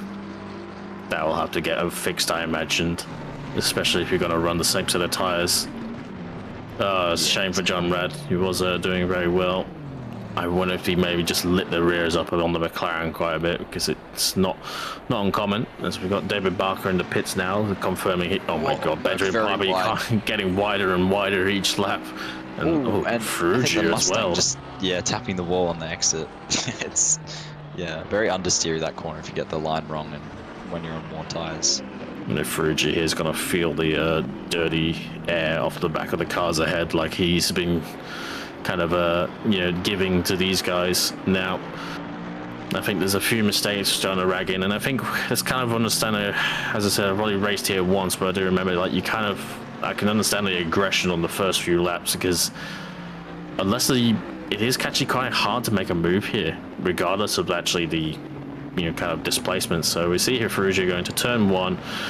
Mercedes is pretty close. He gets a bit of a awkward and into two, so he's going to have the inside. There's going to be a touch, but Mercedes holds it around the outside. He breaks deep, And they go side by side through turn 3 very well. Mercedes holds it around the outside of Benjamin Piper as well as around for turn 4, and he's going to have the inside line for 5. And opportunistic driving, I've said that word a few times now, but Bishop right up the inside and gets that one as well. So it's good stuff by the McLaren driver. Yeah, I think basically a carbon copy kind of what we saw lap 1, the Ford on the exit of turn 1, just lighting up the rear tyres and just getting a terrible run out of the corner, and the cars behind just jump at the opportunity because turn 1 has a few of those not quite off camber but sort of long sweeping corners where you can just go for moves if you're close enough. So that's allowed Ben Piper and Andy Bishop to kind of be released, as we see Ferrugia's dropped to 2 seconds now. Actually, he's not even in the background, so he's just come into the pits to do his stop. Maybe his tyres were starting to go off, or he had ran out of fuel. But that leaves these two now in their own kind of battle. Yeah, it'd be interesting to see what these guys will be able to do. Whether they are actually, I'm not sure if we can maybe see what Benjamin Piper's fuel map is. Now, this is John Rad. Goes in, and he's going to clip the grass on the right. Yeah. Oh dear, unfortunately. Oh, yeah, that's a significant amount of front damage to the McLaren. Yeah, that's a bit of a weird one because everyone, I think, kind of takes a bit of a different line through that left-hander. Like, you can run it long as he did, or you can kind of go for the shorter, more tighter line to get yourself a good run into the next chicane.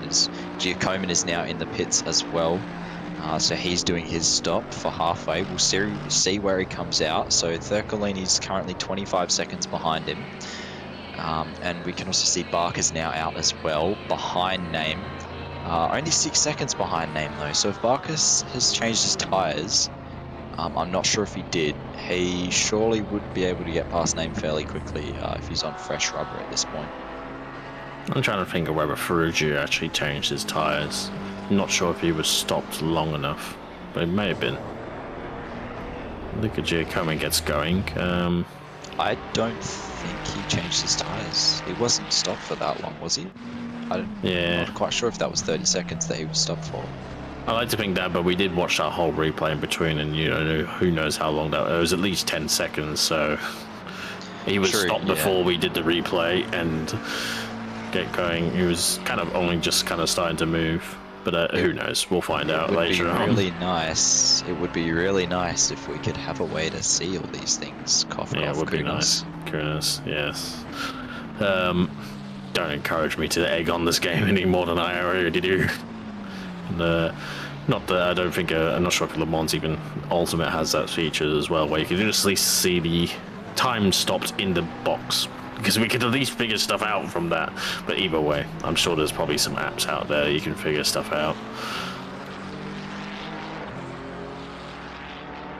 Yeah, I think there's some apps that maybe do that, but Giacomin is now back out, so I guess we'll have to see what his lap times are to get a gauge and how quick he's catching Admiral Name, who is up ahead.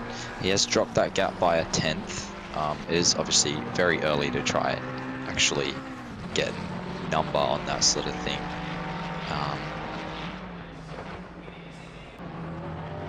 So Ferrugia seems... Yeah, that's roughly the time of tyres, I believe. So Ferrugia, I think, took tyres because the pit stop was quite long, Glenn is saying. So he's going to have to work his way back a long way up the grid. But as I was talking to some of my friends the other night, the time in this race is not going to come from this sort of part of the race. The time that you gain by doing the stop is going to come in the last sort of 10 to 15 minutes, where the people who didn't change their tyres are really going to be suffering. And if you're on fresh rubber, you might be able to gain that time back that you've lost in the pit stop.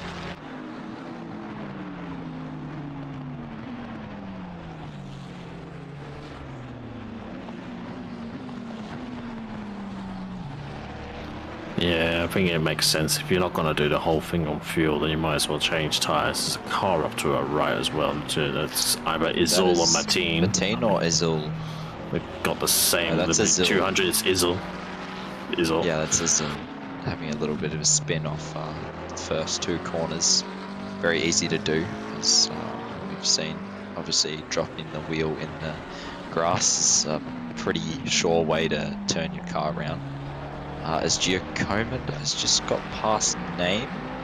Yeah, okay, so Giacomin has flew up to the back of Name. That was what? I swear that was like 5 seconds before, was it not? I mean, you have to remember that Naim is probably still on the second slowest map on the car as well. Whereas I imagine Luca has got the full wasabi on the Ferrari motor right now. That is insane though. 5 seconds in, that was basically and fresh tyres as well. It was very, very quick. This is outlap still right now. Yeah. So I wonder if Name had something going on there, because I understand catching 2 to 3 seconds, but 5 in 1 lap is pretty insane. Oh, goodness gracious. Darryl Lim spun around after the final corner, gets going again. We'll have to see what happened there, because that is a very odd place. The turning circle was good enough to get around. Yeah, maybe he's hit the wall and had a spin, but yeah, a bit of a weird place to be turned around. Yeah, he's kind of ended up where Ralf Schumacher did many years ago, for different reasons. I wonder if he did catch the grass like Glenn is alluding to there. But it does keep going, unlike Ralf Schumacher did.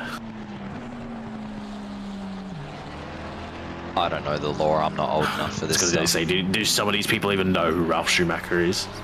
Like, there's a rush.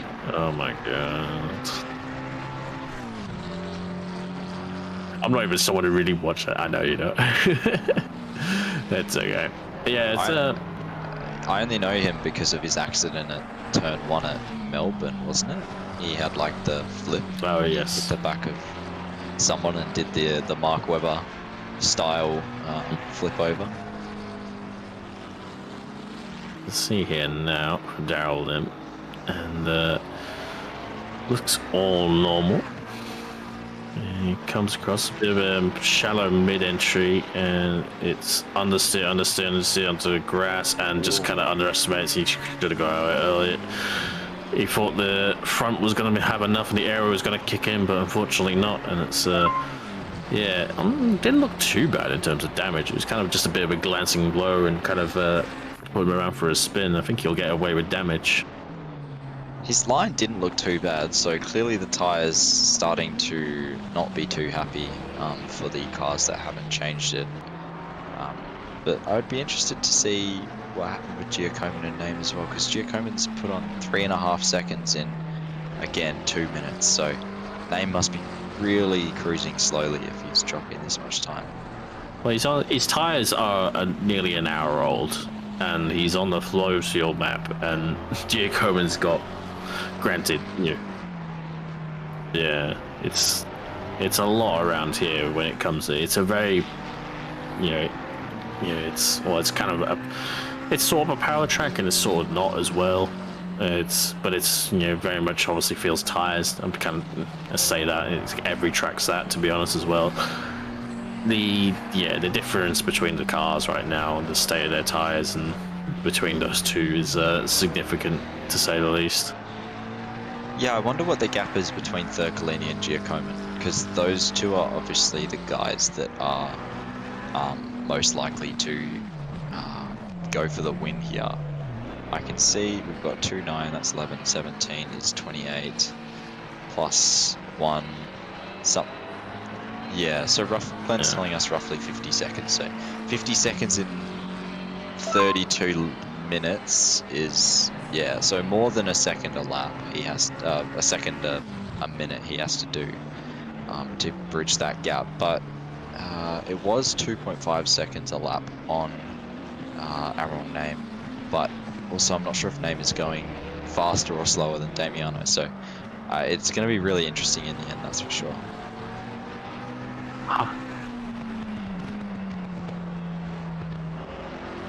So yeah, Name I don't think is pushing at the same rate that he needs to. He doesn't have much stake in this race other than just finishing.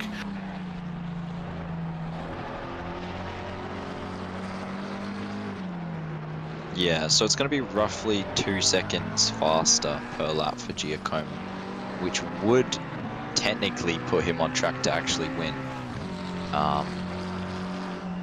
It's going to be very close. As long as he gets through any other drivers who are also no stopping without losing too much time, which we saw in Split Yellow is not so easy.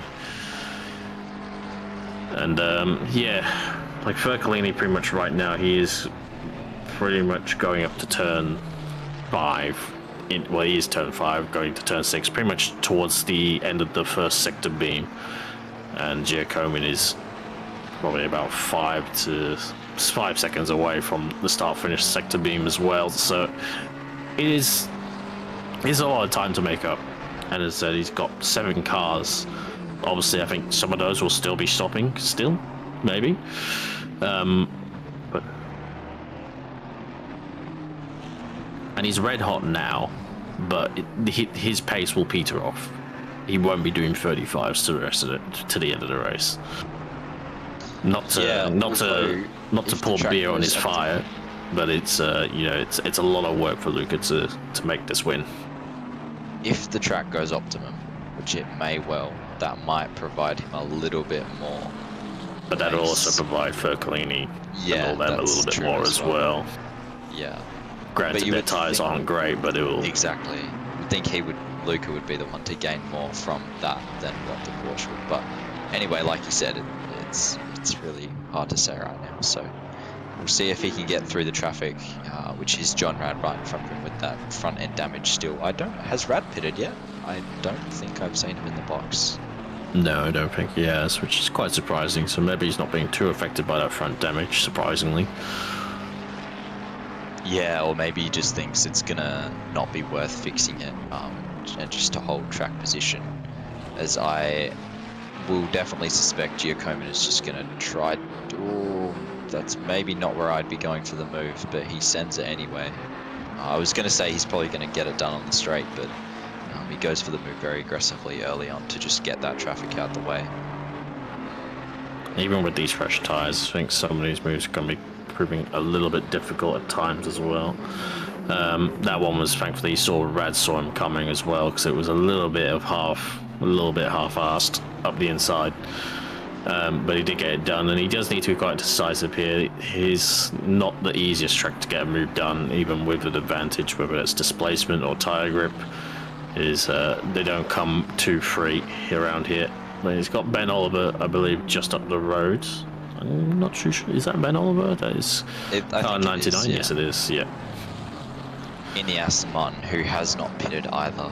So obviously all these guys in front haven't pitted.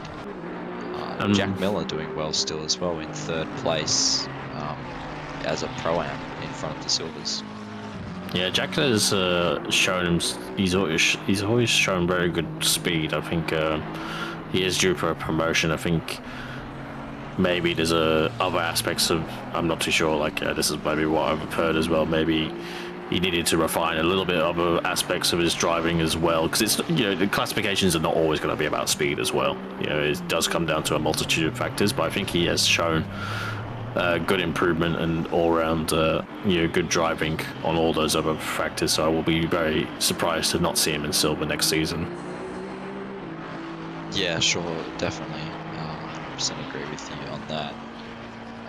As we wait for the rest of the guys up the front to do their pit stops, I assume they'd be somewhat soon. I assume Bishop and Oliver will have to come in fairly soon. I'm not sure about Piper if he's running a lower fuel map to try stretch it out all the way. He was driving fairly aggressively before though to get past the Forders. Yeah, Luca's just driven it a bit deep into turn 1, maybe got on the slipstream with the Aston and just missed his braking point a bit. But yeah, as you said, we're probably going to see some decisive moves in places that might not be normal overtaking places from Luca as he tries to just get past this traffic as fast as possible. Yeah, it'd be interesting to see. I'm hoping Luca, while he does have the speed and he knows he has a lot to do, I hope he keeps things calculated and gets through these guys nice and cleanly. And I wonder if that maybe is Mr. Oliver kind of moving over, but not really the case. Kind of going early to the right as well. And we saw a few cars with tyres starting to struggle on that last corner, but I think if you got the balance right, because on the setups, as the Aston's my gets gosh, that very was close to the rear. close. Yeah, that's kind of awkward. I think there's a few lines into that kind of through those series of corners into that hard right-hander almost. Aston definitely struggling on tyres through there as Giacomo just breezes past down on the inside now. I think the Aston, a few other drivers as well, you kind of keep the line tight through the left-hander so that you kind of optimize the entry for the right-hander, and sometimes some drivers can get caught out a little bit. I was going to see how they fared onto this last corner, but Luca already got ahead, as we saw. And I think so that was a fairly slow lap last lap, a 37.6, so he's lost, I would say, a decent second and a half.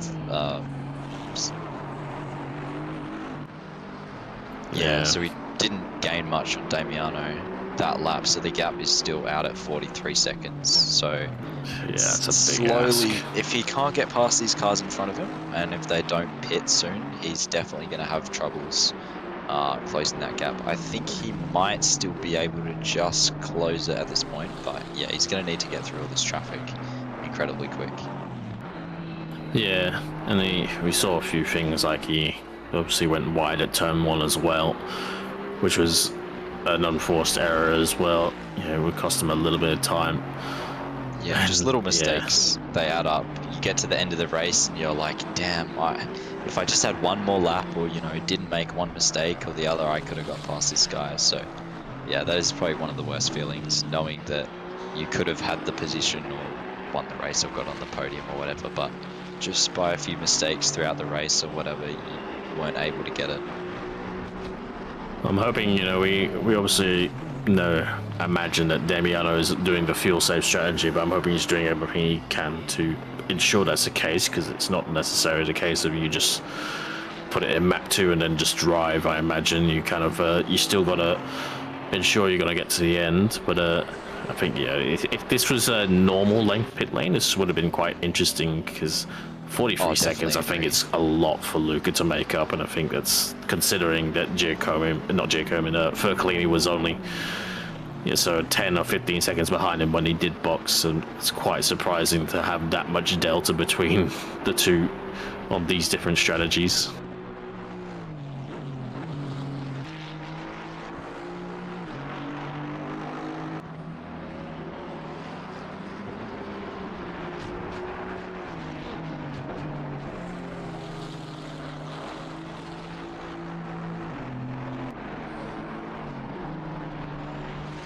Yeah, as we're being told by Glenn, Damiano was driving very consistently, driving to his fuel saving number, which puts him in the mid sort of 37s lap by lap. So obviously Damiano keeping his head nice and cool. As far, oh my gosh, it's Luca Giacomo, big slide through the first part of the chicane, gathers it up though, and just kind of drives off like nothing happened. So obviously he's pushing very hard. I haven't seen any cars slide like that on the entry, so yeah, he's definitely trying his best to close that gap. So it's Bishop in front of him right now. We'll see how fast he can close the 9 seconds, and then we'll see if Bishop will put up any resistance or possibly hold him up a little bit more, like what happened with Oliver.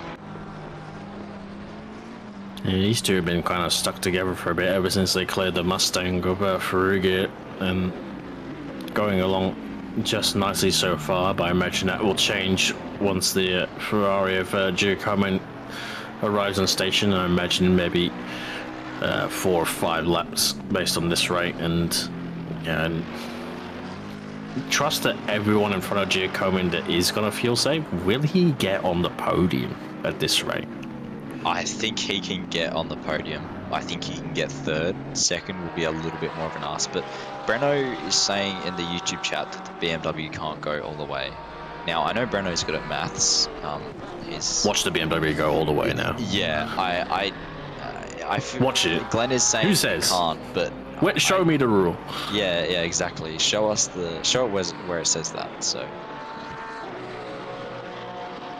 You know that drink bottle that the drivers carry around, and it's actually extra fuel.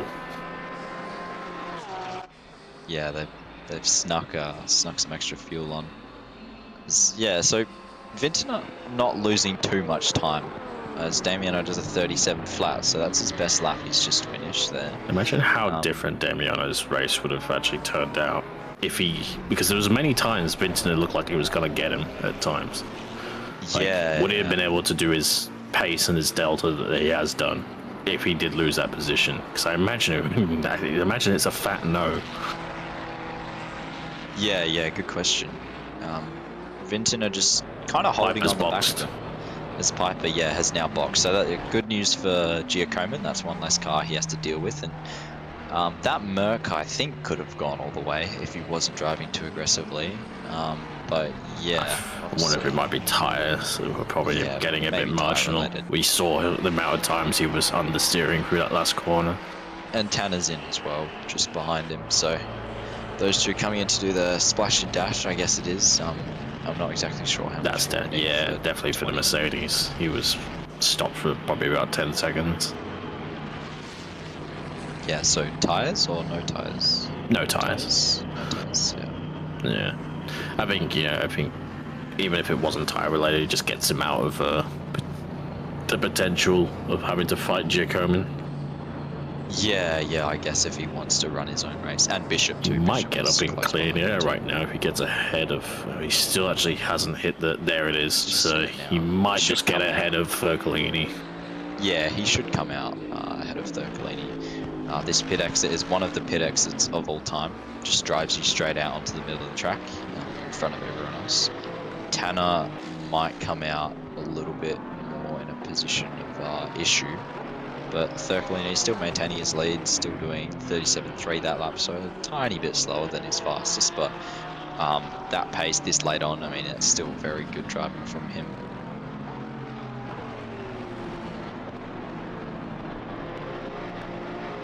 Actually, I've just noticed, do we have a battle for AM down the bottom? I know they're very far away, but I wasn't expecting the AM to be lined up with all three of them there. So is this post pit stop? I assume they've all done their pit stop if they've needed to, and they're all lined up now. I'm not too sure actually on where Martin is in retrospect, because he's kind of. Turns out he is ahead of Tanner, who I think is ahead of Ferrugia. Yeah, I think Isel's definitely out of it, because we saw him have a few moments. In terms of the championship as well, Martin's pretty much got that sorted out. Yeah, really. Yeah, Ferrugia obviously maybe a little bit of inexperience there in his first sort of race with OOR, as far as I know. So he did start in P2. Excellent qualifying, but as I experienced too in my early days of OOR, qualifying is one thing, but finishing the race in a decent spot is another. So that's just a skill you learn over time, and hopefully he can craft that a bit better. Yeah, unfortunately we didn't really catch qualifying. I don't know if it was dry or wet, whether that might have been played a factor in it, or whether he was they come around eventually, and I'm sure he'll learn that maybe he was a bit of a one-lap specialist and joined in for the final race of the season. But the race and the execution, this is where the points arrive. Obviously we get points on Saturday, we get points on the qualifying, but the big points are on the Sunday. Giacomin's last lap was not too great either. It was a 36.5 or something, so he's quite a bit off his top times. I wonder, I assume, yeah, he's 38 seconds now, so that's only 5 seconds caught to Damiano in the last sort of Ryan says the qualifying was wet, so maybe that was a factor. Yes, okay. Sorry, that was a factor, to say the least. Yeah, so you should get pole based on that. yeah, okay. Well, sure. If it rains, Aiden should get pole. I am not too confident in my ability in the. You said you wanted rain. Yeah, for the race, not quite qualifying. You don't get to pick and choose. Yeah, I mean, knowing Split Red, it will rain. I think every variable race we've had in Split Red, it has rained so far this season. So I would not be surprised if it does that again tomorrow. Well, 2 for 2 right now, wet qualifyings and dry races for Indianapolis from the splits. So yeah, it's all on split red to see what actually turns out. And to be fair, it's not exactly been a sunny day here at Indianapolis in the race. It's been kind of threatening to rain, but looks like we're gonna be dry to the end.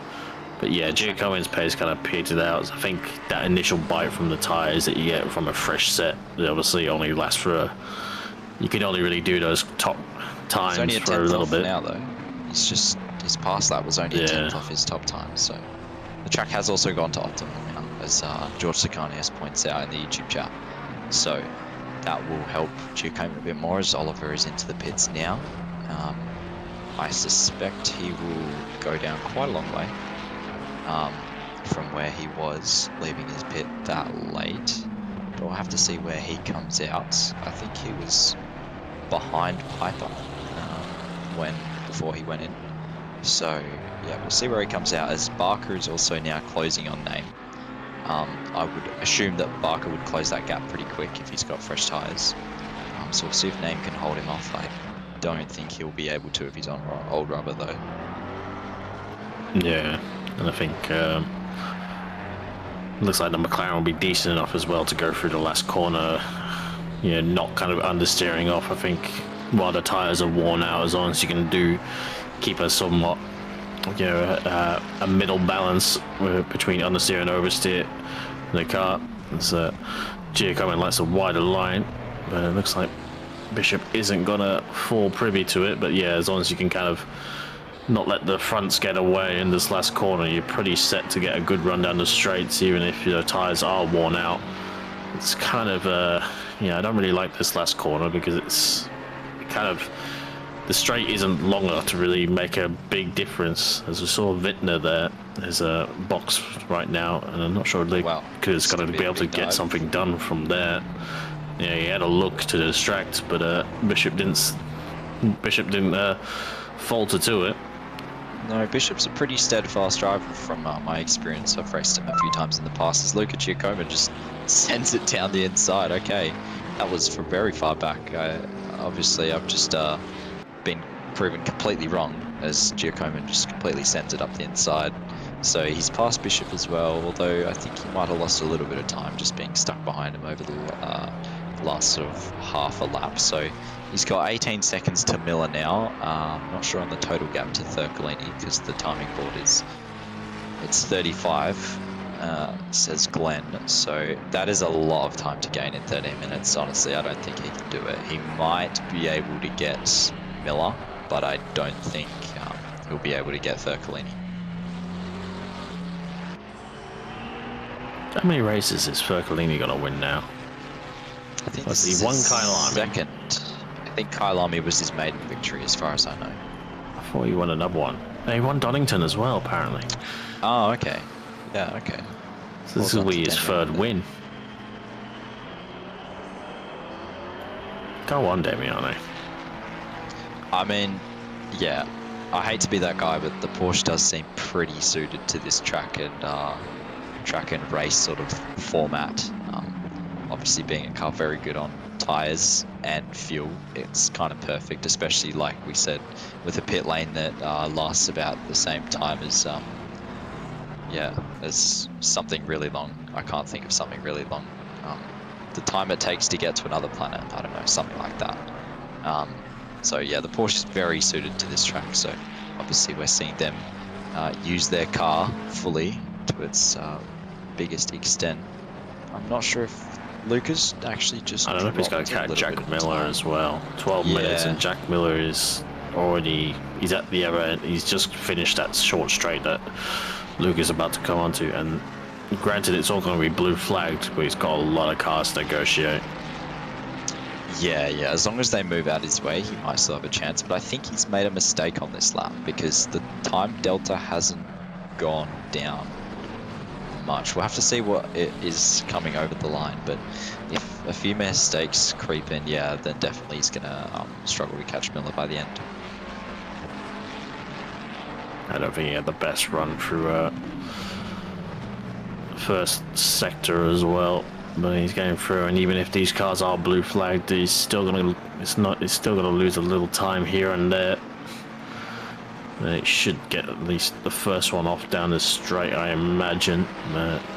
It's kind of a gaggle of many different cars. It looks like it's headed up by Mateen and Rad, who are fighting for position. It is Farugi and then Tanner, so it is actually, yeah, they're all fighting for position, with the exception, I think, of Beaton, who is the first car that Luca has to negotiate.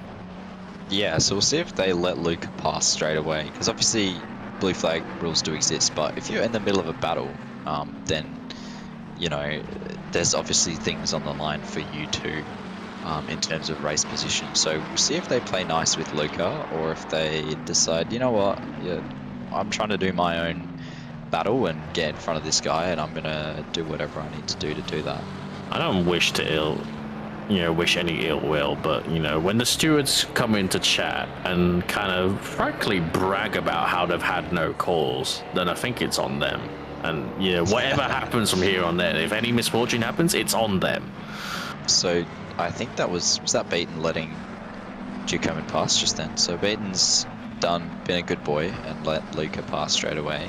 No, Bishop's at the box. Tanner, yeah, Bishop's just jumped into the box, and Lim as well. So both cars not quite making the all the way to the end. 1 hour and 20 for both of them. But I think this Tanner and Rad battle is on for position, as well as the Ferrugia battle. So we'll see if they let pass Luca straight away, like Jeff did. Needs to let him go here. He's right on the back. And very wide. The understeer, you would have got the wash from that McLaren right behind. That would not have been ideal. Yeah, the McLaren lets him through on the straight, which is well done, but that would have dropped. So yeah, Giacomin's down to a 36.3, so catching Miller is looking even harder as we advance closer and closer to the end of this race. Yeah, Miller's going through turn 6 right now. It's, yeah. I think Miller is looking pretty good right now, and don't want to call it too early as he dives up the inside of John Rad, does Luca Giacomin, and now just sets up to Ferrugia as well. Looks like Mateen is well up the road as well, so mistakenly counted him. Actually, no, he's not that far up the road, but... Is that... Okay, that's blue flag going on in the background. I just saw that red and black McLaren just go straight on in that corner, but yeah, it is blue flag going on as Giacomin tries to catch up to the back of the Ford of Ferrugia, who is only 2.7 off the back of Mateen. So, I mean, that's one decent sized mistake. If Mateen makes another, like going wide at turn 1, or this track does offer quite a few spots to make a decent sized mistake. So another thing to watch here is Ben Wittner on the back of Naeem. Naeem potentially gonna get maybe P5 with this, but he's got Vintner only 4.5 seconds behind him, and he's still, I imagine, will be fuel saving harder than Vintner. As the Ford moves over to give the position, I assume. I hope so. He is blue flagged, yeah, he is giving the position to Giacomin. So that's the majority of the traffic that's now been navigated by Giacomin. It's only the 310 in front, which is Mateen, and then from there it's clean air, but he's only gained 1 second over that last lap. I don't know exactly what his time was last lap too, but I would very much expect it was not close to his faster. So yeah, 36, was that 5 or 1? 1, okay. So not terrible, but also I don't think it's quite at the pace he needs to be to catch Miller.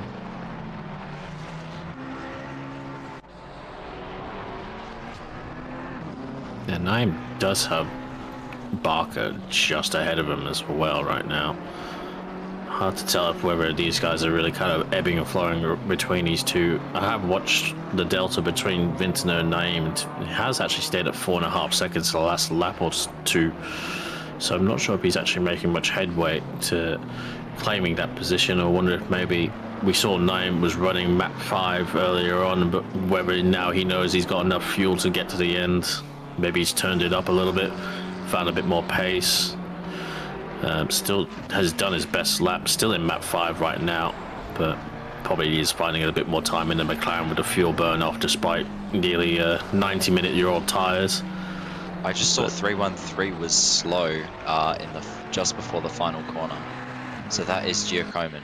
I saw he had the white cover. Oh, he's dropped behind all of them. He's dropped behind all of them. So big mistake there. 144. I think that definitely spells the end of Giacomin's attempt to catch Miller here, as he's going to have to do all He had been looking quite scrubby these last few laps, with a few dips on the grass here and there. He looked like he was clear for Rugia, and I'm not sure if he would have caught Martin, but I'm sure hopefully we'll get a replay before the end of the race on that one. Yeah, definitely in the last sort of few corners, I just noticed the white dot going slowly. So yeah, unfortunate for Giacomin, and it looks like Miller should have this podium. I think that will be a maiden podium for Miller. He's been doing pretty well over the last few races, but I don't think he's quite been podium level yet. Obviously, clearly compared to people like Barker and Vintner, the Porsche has offered a decent avenue here in this race, considering he's a decent, like 20 seconds ahead of that group or more.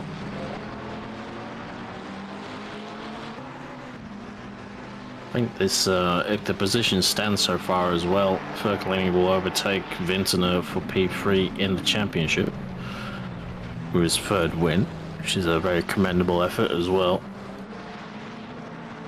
Yeah, obviously 1.5 points up for offer as we go on board with Giacomin here to this final sector. Has he driven it deep?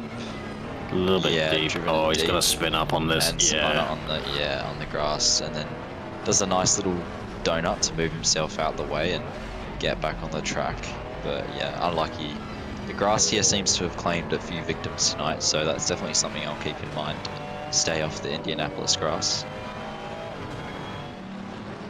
Yeah, 90-minute race. There's bound to be a few mistakes from everyone as well. And the rate that Luca has been pushing, it's not too hard to imagine making those mistakes. McLaren wide, up in front. I think that was Tanner. It's very... Yeah, I think... Beaton was kind of looking at having a move, but he got out the way for Luca as well. Rad's wide too, taking the narrow line. It's going to allow Lim to get right on the back. So this is like a three-way battle with Giacomin mixed in too, as Lim is trying to find a way past Rad. He's not going to look down the inside as Giacomin gets Tanner, I believe, and slots in behind Lim, I think, yeah. So Tanner letting Giacomin by. Maybe he's going to try position a move when Giacomin gets past Lim. I know that's what I would do in this scenario, but it seems he's dropped off the back of it, so he might not be able to grab that position as Giacomin goes through. I'm assuming he's going to get a move down the inside here on Lim, which he does. Lim goes wide. This will allow Tanner to catch back up, like I was saying. Not quite enough to get an overtake, but enough to get close, and Tanner is also wide, so this might allow Tanner to... Sorry, Lim was wide. This might allow Tanner to get a run onto the straight. Lim's car also looking a bit damaged, so he might have a bit worse top end as well. Yeah, and being at the foot end of this, as Tanner looks to the inside, kind of just about alongside the rear quarter, has to cop over the curb a little bit, and he does avoid anything, but it was good defense there from the Ferrari. It's a hard fought. Looks like Rad has let Luca get past as well, and has a fair few car lengths to Darrell Lim, so hopefully he might be able to see this one through to the end. I'm not sure if Rad ended up pitting or not. I think he did, but looks like he didn't like to fix his damage, so if he can drive around it, if it works for him, it works. But shame, because he was running P6 for a long time in this race.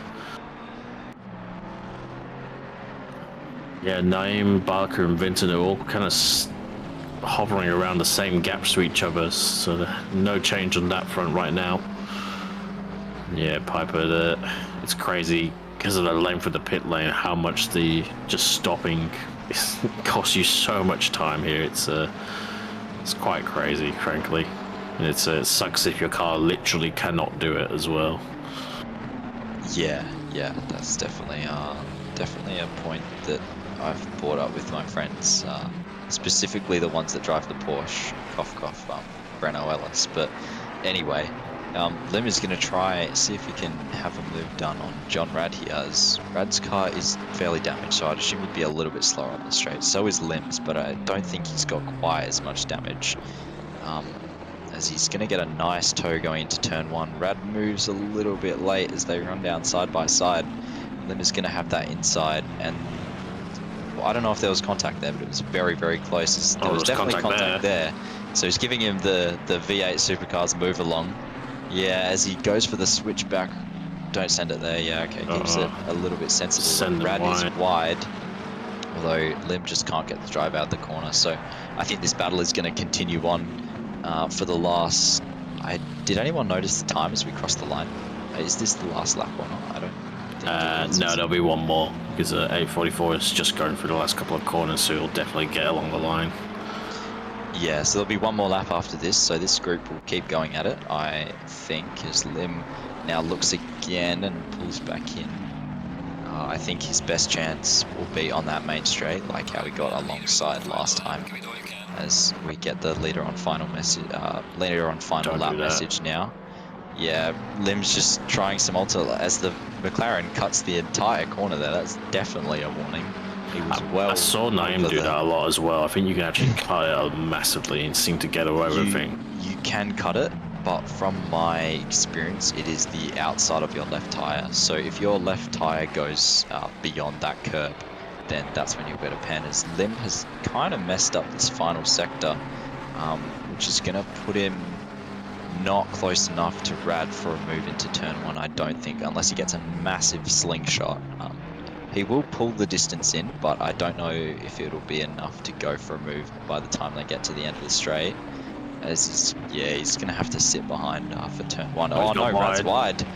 He's going to rejoin. Maybe Tanner will be able to get him as well if we can just switch the camera to those guys in the background. Yeah. No, Rad's held the position, so obviously he was able to just get back on the track, but very unfortunate for John Rad. All he had to do really was keep it on the track for that first corner, and he probably would have been able to maintain the position.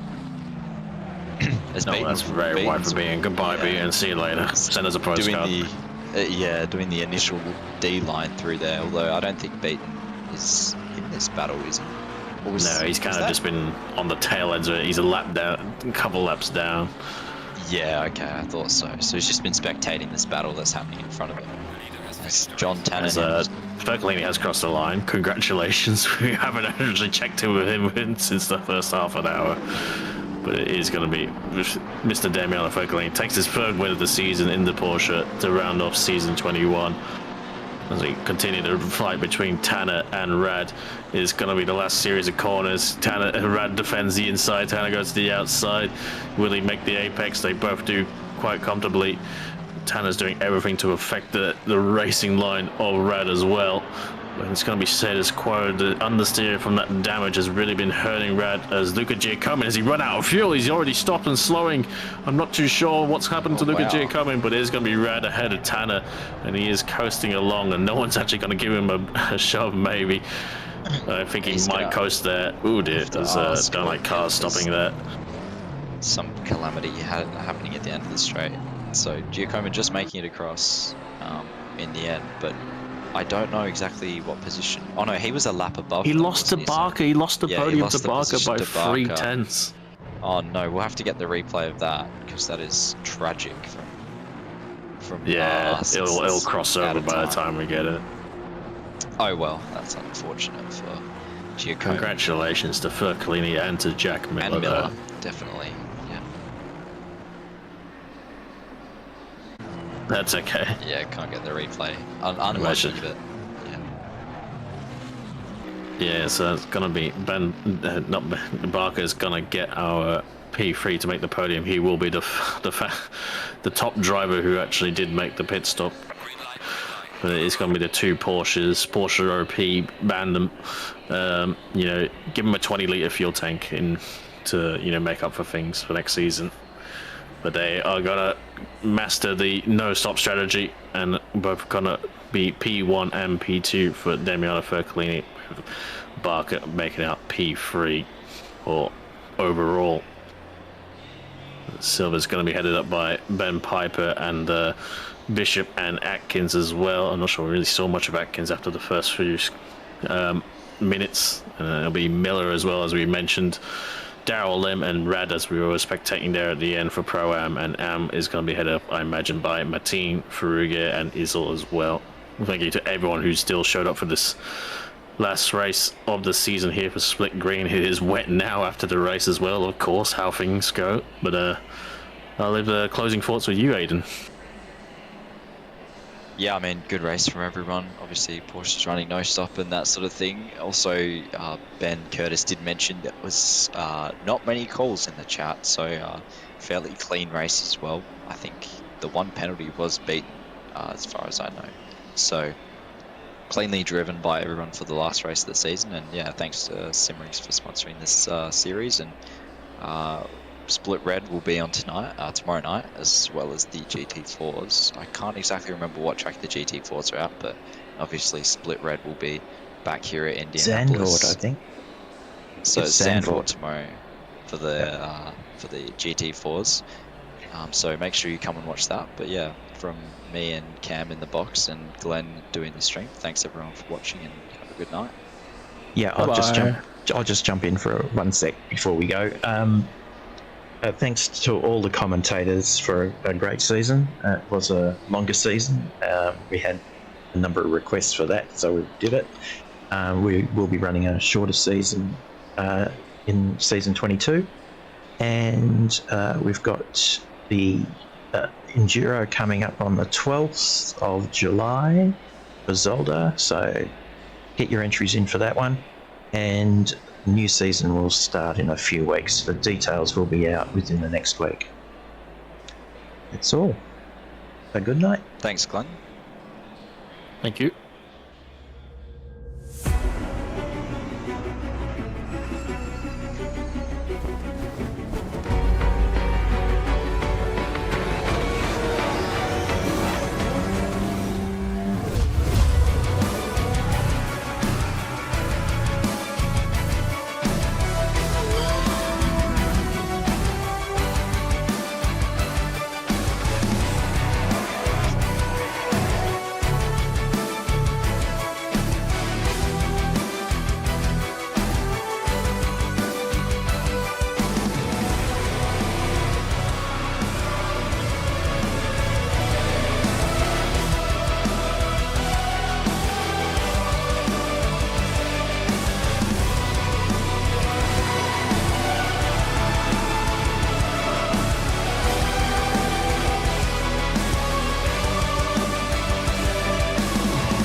Yeah, I mean, even if you could do, have your own practice server or something, because can't afford to run.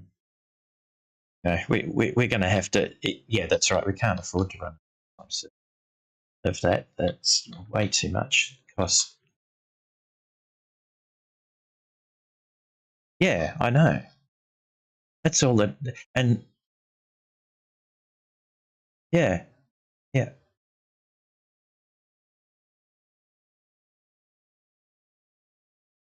Well, no,